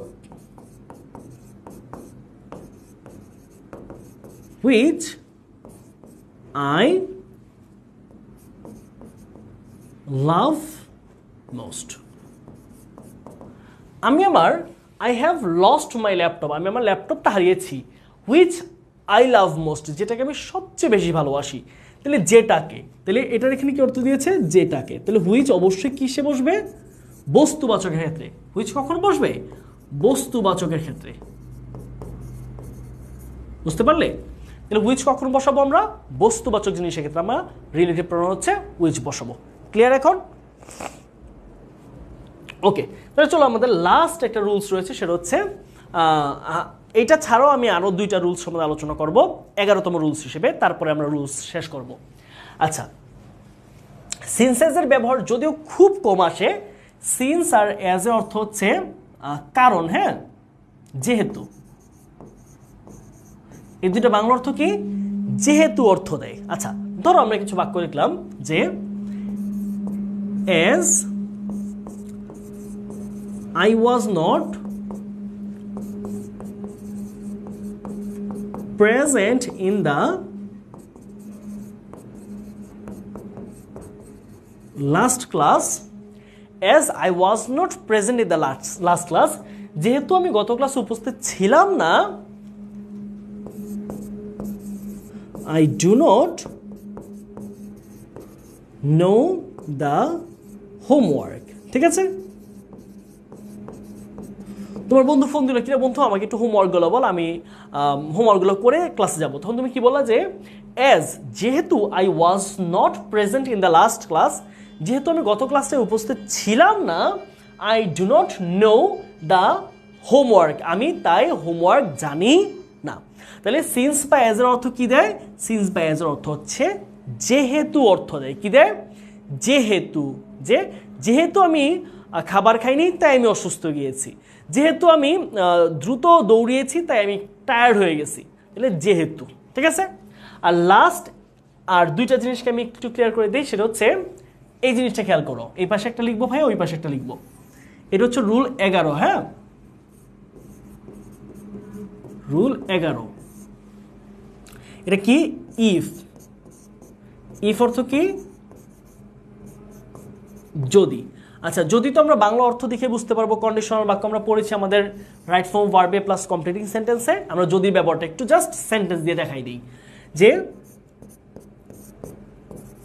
if we eat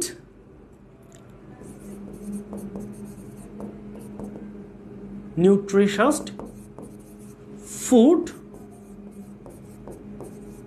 we can stay healthy। কি বলেছি খেয়াল করো তো? If we eat nutritious food, TRITOUS, এই আইটা হবে না, দ্বিতীয় আইটা হবে না, হ্যাঁ, এটা কাটা। আচ্ছা ভাই, এটা একটু লিখছে আবার, নিউট্রিশাস, নিউট্রিশাস হবে, আই হবে। আচ্ছা, if we eat nutritious food we can stay healthy. যদি বাংলা অর্থটা এমন দেয় যে যদি এটা হয় তাহলে ওইটা হবে, যদি এটা না হয় তাহলে ওইটা হবে না। এরকম যদি 2টা জিনিসের মধ্যে যদি সম্পর্ক বোঝায় বা কন্ডিশন বা শর্ত বোঝায়, তাহলে কি ইউজ করবো আমরা? ইফ বসাবো। আরেকটা ব্যবহার আছে রুল 12তে, আমরা এটা লিখে দিচ্ছি, সেটা হচ্ছে কি বোথ অ্যান্ড। বোথ অ্যান্ড এটা হচ্ছে কি উভয়ই। উভয় মানে কি? এটাও ওইটাও। ঠিক আছে? এটাও ওইটাও। তাহলে ধরো আমি যদি এক্সাম্পলটা বাংলা একটু দিই, তাহলে কিরকম অর্থ দাঁড়াচ্ছে? যেমন ধরো আমি যদি লিখলাম বোথ আমেরিকা অ্যান্ড রাশিয়া আর, তাহলে কি খেয়াল করো যে তাহলে 2টা জিনিস সম্বন্ধে যদি কথা বলি, তাহলে প্রথমটা আগে হচ্ছে বোথ, দ্বিতীয়টা আগে হচ্ছে and. Both America and Russia are কি? আর ভেরি পাওয়ারফুল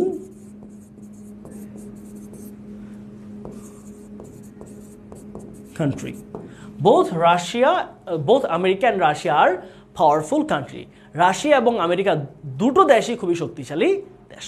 ঠিক আছে? তাহলে আমরা আশা করছি বাংলা অর্থগুলো বুঝতে পেরেছি। চলো আমরা কিছু প্র্যাকটিস সেশনে চলে যাই। ঠিক আছে? চলো আমরা দেখি এগুলোকে আমরা করতে পারি কিনা। হ্যাঁ, আমরা একটু প্র্যাকটিস সেশনগুলো, তোমরা একটু কমেন্টে উত্তর জানাবা যে কোনটার উত্তর কি হচ্ছে বা হচ্ছে বলে মনে হচ্ছে তোমার কাছে। চলো আমরা একটু উদাহরণগুলো দেখি। Dengue fever is a serious disease.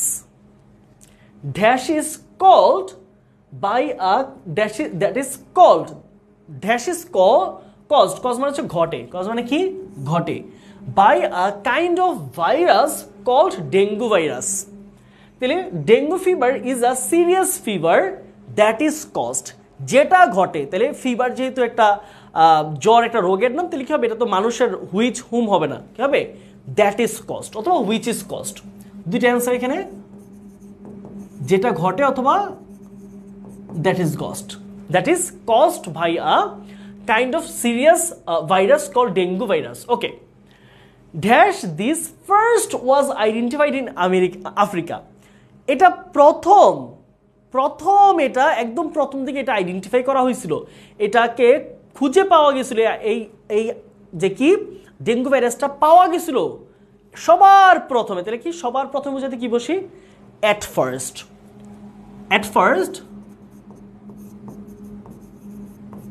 at first this virus was identified in Africa এই ভাইরাসটা সবার প্রথম কোথায় পাওয়া গেছে আফ্রিকাতে ড্যাশ নাও কিন্তু এখন it has spread all over the world কিন্তু এখন এটা পুরো বিশ্বে ছড়ায় গেছে বলো তো দেখি সি নাম্বারটা কি হবে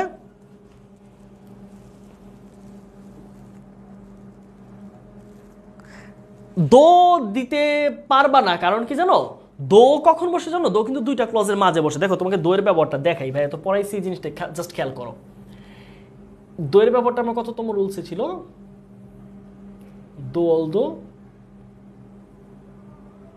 এই যে দেখো দোলদো ব্যাপারটা একটু খেয়াল করো এই যে দোলদো কিন্তু দুইটা ক্লজের মাঝে বসে দেখো কমা থাকতে হবে দোলদোর মাঝখানে তুমি যদি দোলদো ব্যবহার করো তাহলে অবশ্যই মাথায় রাখতে হবে যে ওইটা এক বাক্য হবে না এখানে দুইটা ক্লজ থাকা লাগবে দোলদো বা ইনস্পাইট অফ ডেসপাইট এগুলো দুই ক্লজে বসে কিন্তু আমরা যে উদাহরণটা খেয়াল করছি দেখো আমরা যে এক্সাম্পলটা লিখতেছি আমরা এই এক্সাম্পলে দেখো আমাদের এই উত্তরের মধ্যে কিন্তু বাক্যটা শেষ হয়ে গেছে দুইটা ক্লজ তো হয় নাই তার মানে যদি দুইটা ক্লজ না থাকে তাহলে দোলদো যাবে না সেখানে তাই নাকি এট ফার্স্ট ওকে বাট কিন্তু তাহলে এটা কি হচ্ছে কিন্তু হয়ে যাচ্ছে বাট কিন্তু নাও ইট হ্যাজ এ স্প্রেড মানে ছড়ানো অল ওভার দ্য ওয়ার্ল্ড কিন্তু এখন ভাইরাসটা পুরো বিশ্বে ছড়ায় গেছে dash in most cases dengue fever has its remedy it is better to prevent ইট দেখো আবারও দুইটা ক্লজের মধ্যে কারা কারা হয় জানো দুই ক্লজের মধ্যে উত্তর কারা কারা হয়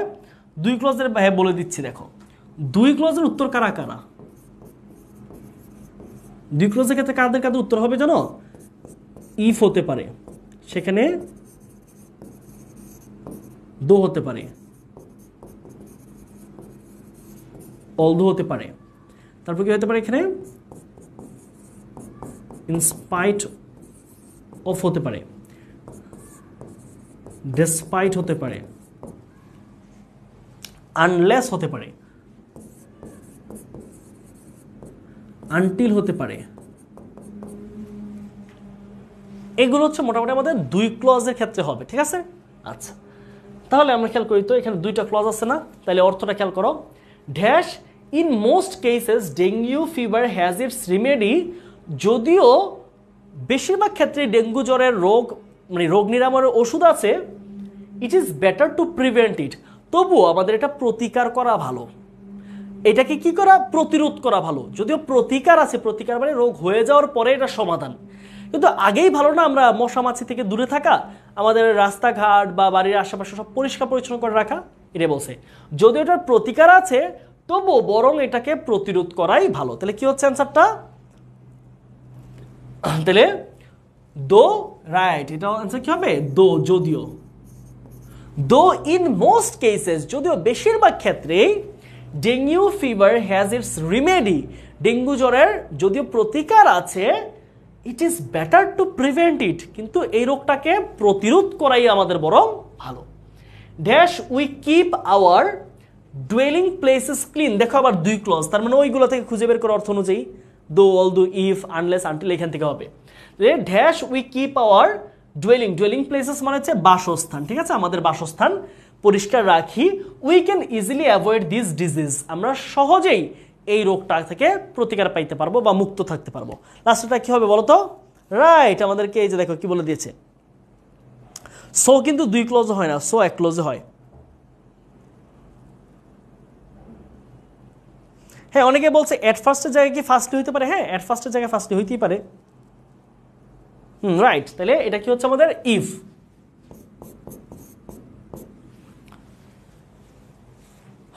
ওকে, আমরা আরেকটা প্রশ্ন সলভ করি, চলো। Okay, teaching is such a profession dash helps to build a nation. Teaching এমন একটা পেশা ড্যাশ একটা জাতি গঠন করতে ড্যাশ সাহায্য করে। বলো এটা কি হবে, তোমরা বলো, এটা আমি বলবো না। সবাই 2 নাম্বার সলিউশন আসো।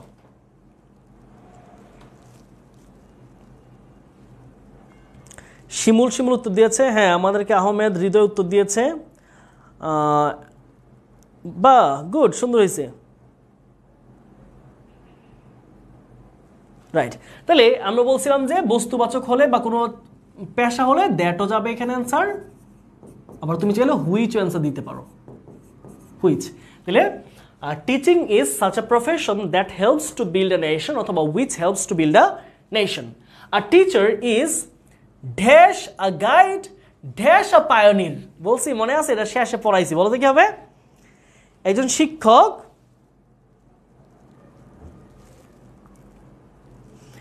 শিক্ষক তিনি একজন গাইড এবং পায়োনির, দুটাই কি হবে বলো দেখি।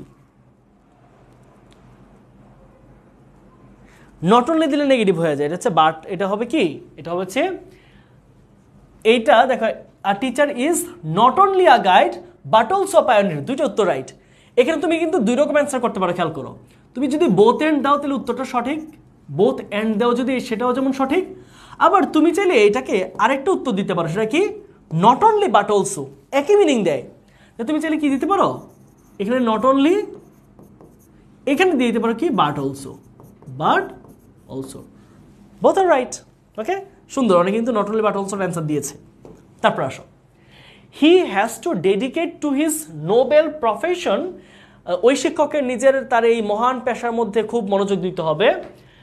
In order to guide the nation, in order to guide the nation, জাতিকে কি করতে, পথ প্রদর্শন করতে সে তার এই শিক্ষকতা কাজে মনোযোগ দিতে হবে, ডেডিকেশন দিতে হবে।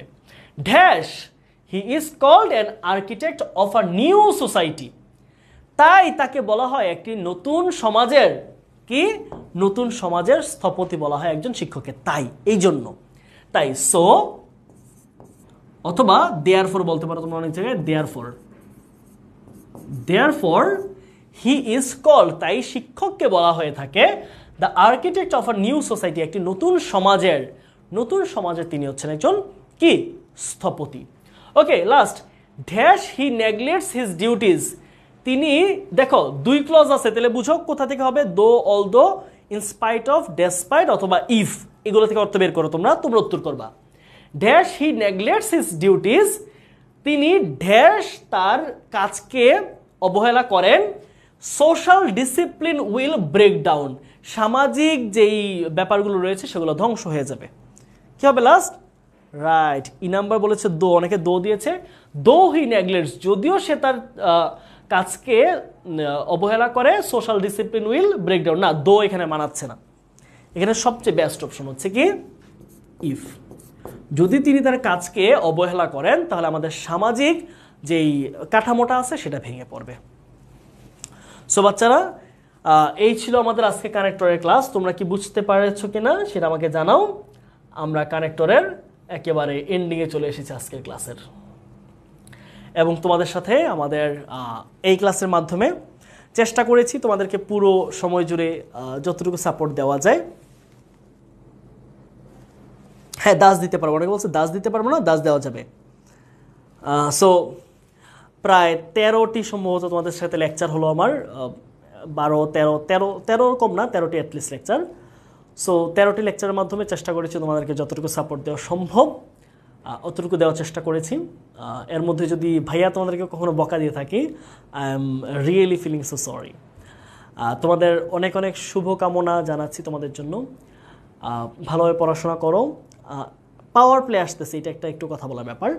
পাওয়ার প্লে কিন্তু আমাদের সবচেয়ে মেজর একটা কোর্সের মধ্যে একটি হচ্ছে পাওয়ার প্লে, এবং মজার ব্যাপার হচ্ছে এইবার এইচএসসিতে যেই পাওয়ার প্লে আমরা যে এইচএসসি প্লাস অ্যাডমিশনে যেই টিচার প্যানেল ক্লাস নেই, ঠিক ওই টিচার প্যানেলটা কিন্তু এবার এসএসসি পাওয়ার প্লে ক্লাস নিচ্ছে। So just imagine how astounding, how beautiful, how major course this power play is going to be. So এটা হিউজ একটা কোর্স হবে। সো এখানে ইংলিশের পুরো পার্টটার দায়িত্বে আমি থাকবো, তোমাদের ম্যাথের পার্টে শুভ ভাইয়া, কাব্য ভাইয়া থাকবে, সাকরাত ভাইয়া থাকবে, তারপর হচ্ছে তোমাদের ফিজিক্সে থাকবে ইয়াসিন ভাইয়া, বৃষ্টি আপু, দেবাশিস ভাইয়া, কেমিস্ট্রিতে থাকবে হচ্ছে এয়ার ভাইয়া, সৈকত ভাইয়া, নূর ভাইয়া। সব মিলিয়ে পুরো বন্দি পাঠশালার যেই top to bottom teacher panel আছে সবাই এই কোর্সটাতে তোমাদেরকে সাপোর্ট দেওয়ার চেষ্টা করবে। এটার উদ্দেশ্যটাকে একটু বলি। এর উদ্দেশ্য হচ্ছে এইচএসসিতে গিয়ে যেন তোমাদের টোটাল সিলেবাসটা যখন দেখবা, তুমি তোমার বই দেখবা হিউজ পরিমাণে ডিফারেন্স, তখন যদি তুমি ঘাবড়ে না যাও, তখন যখন তুমি টেনশন না হয় যে এসএসসিতে এত অল্প পড়লাম, এইচএসসিতে অনেক পড়া দেখছি, এই ভয়টা কাটিয়ে ওঠার জন্য হচ্ছে বন্দি পাঠশালা চিন্তা করলো যে আমরা এসএসসিতে ওদের বেসিকটা এতটা গভীরভাবে গড়ে তোলার চেষ্টা করব, ইন্টারে উঠে যেন তারা ব্যাক পেতে না হয়, তারা যেন কোনো প্রবলেম ফেস করে, যে এমনটা যেন মনে না হয় যে ভাইয়া আমার এই জিনিসটা একটা ঘাটতি রয়ে গেছে। সো ওইটাকে মাথায় রেখে আমরা পাওয়ার প্লে টোটাল কোর্সটাকে সাজিয়েছি। সো তোমাদের এই যে একাডেমিক কোর্সে ক্লাস করলে আবার যদি তোমরা সেম টপিকগুলো পাওয়ার প্লেতে অনেক প্রবলেম সলভ করো, অ্যামেজিং একটা জার্নি হবে তোমাদের সাথে।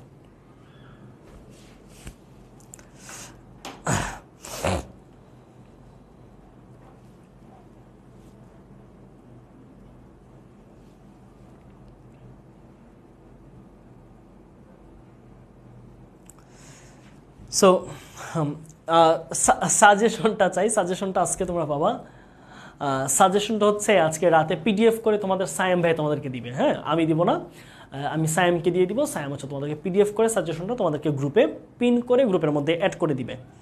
সো তোমাদের সাথে অনেক হয়তো খারাপ লাগা আমার সাথে থাকতে পারে, ভাইয়া হয়তো তোমাদেরকে বকা দিয়েছি, বাট আমি একটা ব্যাপারকে সবসময় এনশিওর করি, সেটা হচ্ছে কি জানো, আমি তোমরা না শুধু আমার যে ইংলিশ উইনার, তোমরা এইচএসসিতে যখন উঠবা তোমাদের একটা কোর্স থাকবে ইংলিশের জন্য, ইংলিশ উইনার আলাদা করে, এটা শুধু আমি স্পেসিফিক ইংলিশের ইন্টারমিডিয়েট লেভেলে সাপোর্টটা দিই। সো ওই জায়গাটা কি হয় জানো, ইংলিশে অনেক স্টুডেন্টের দুর্বলতা থাকে, অনেক সময় এমন হয় যে তাদের একটা কোর্সের 12টা-13টা ক্লাসে কমপ্লিট হয় না, অনেকের কিছুটা ঘাটতি থাকে। তখন আমরা যেটা করি তাদেরকে স্পেশালি তখন কি করি আমরা ইংলিশ উইনার কোর্সের মধ্যে 30, 32 বা 35টা ক্লাসের টোটাল ইংলিশের সাজেশনটাকে ক্লিয়ার করি। তো ওই জায়গায় গিয়ে তুমি দেখবা যে ইংলিশের আমি তখনও বলি যে আমার ক্লাস হবে হচ্ছে কোনো ধরনের দুষ্টামি ছাড়া একটা ক্লাস। মানে ধরো আমি দু একটা কথা বললাম মাঝে মাঝে হয়তো এন্টারটেনমেন্টের জন্য, but class should be very educative, class should be very informative. There should not be any adult talks, there should not be any kind of jokes, তারপরে খুব বাজে ব্যাপারগুলো নিয়ে হয়তো মজা করা যায়, বাট ক্লাস, আমার ক্লাস আমি খুব স্ট্রিক্ট, ক্লাস হইতে হবে ক্লাসের মতো ইনফরমেটিভ, যেন পড়ানোর যেই মাধ্যম ওইটা যেন তৈরি হয়। আমরা সবাই চেষ্টা করি আমরা ওই কোয়ালিটি মেনটেন করার জন্য, বাট আমার ক্ষেত্রে পার্সোনালি আমি এটাকে খুব স্ট্রিক্টলি মেনটেন করি। আমার ক্লাসের মধ্যে যে জোকস বলবে, আইসা উল্টাপাল্টা কথা বলবে, এগুলোকে আমি কখনোই প্রশ্রয় দিই না, ইনশাল্লাহ ভবিষ্যতেও দিব না।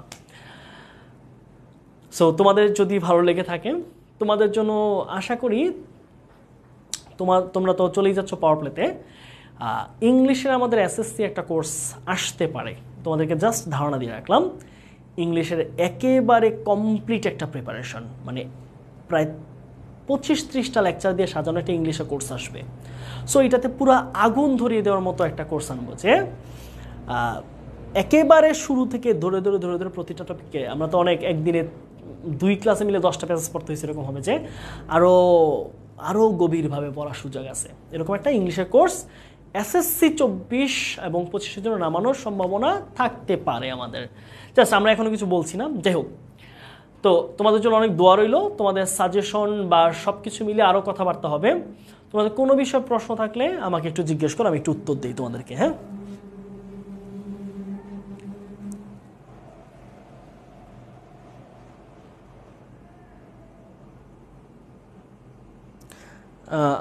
হাউ টু রাইট সামারি, হ্যাঁ এটা একটা বলি আমি, হ্যাঁ ছোট্ট করে আমি বলবো।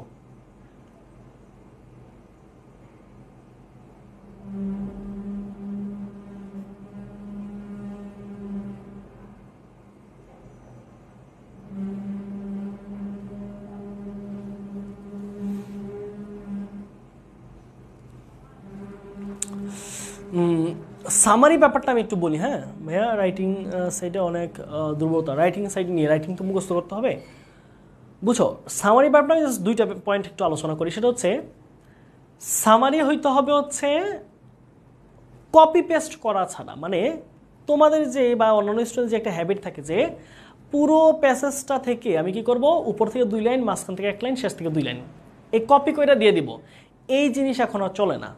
এই জিনিসগুলো একটা সময় চলতো, এগুলো হচ্ছে না পারলে এগুলো করবা, বা চেষ্টা করবা সামারি করার জন্য তুমি পুরাটা প্যাসেজ পড়বা, যেটুকু প্যাসেজ আছে আনসিড প্যাসেজ, ওই প্যাসেজটা পড়ে মূল যা বুঝছো তোমার ভাষায় তুমি 5 থেকে 6টা বাক্য লিখবা তোমার ভাষায় সহজভাবে।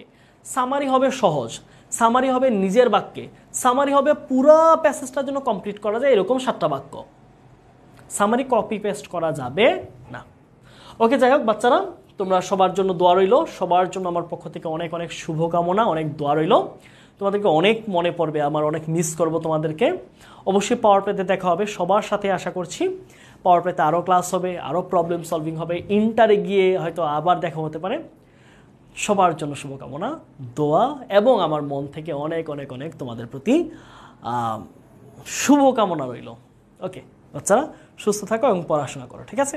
আল্লাহ হাফেজ। ভাইয়ের জন্য দোয়া করো, মন থেকে দোয়া করার জন্য ভাইয়ের জন্য সুস্থ থাকতে পারি, আরও যেন নিজে নিজে আরও শিখতে পারি, ভাইয়া যে শিখার যে ইচ্ছা আগ্রহ আরও বেশি যেন শিখতে পারি, আরও বেশি জিনিস যেন জানতে পারি, আরও বেশি যেন বই পড়তে পারি, যেন ওই জ্ঞানটা মেধাটা যেন আমি আমার স্টুডেন্টকে দিতে পারি। সবাই আমার জন্য দোয়া করো। আল্লাহ হাফেজ, আসসালামু আলাইকুম।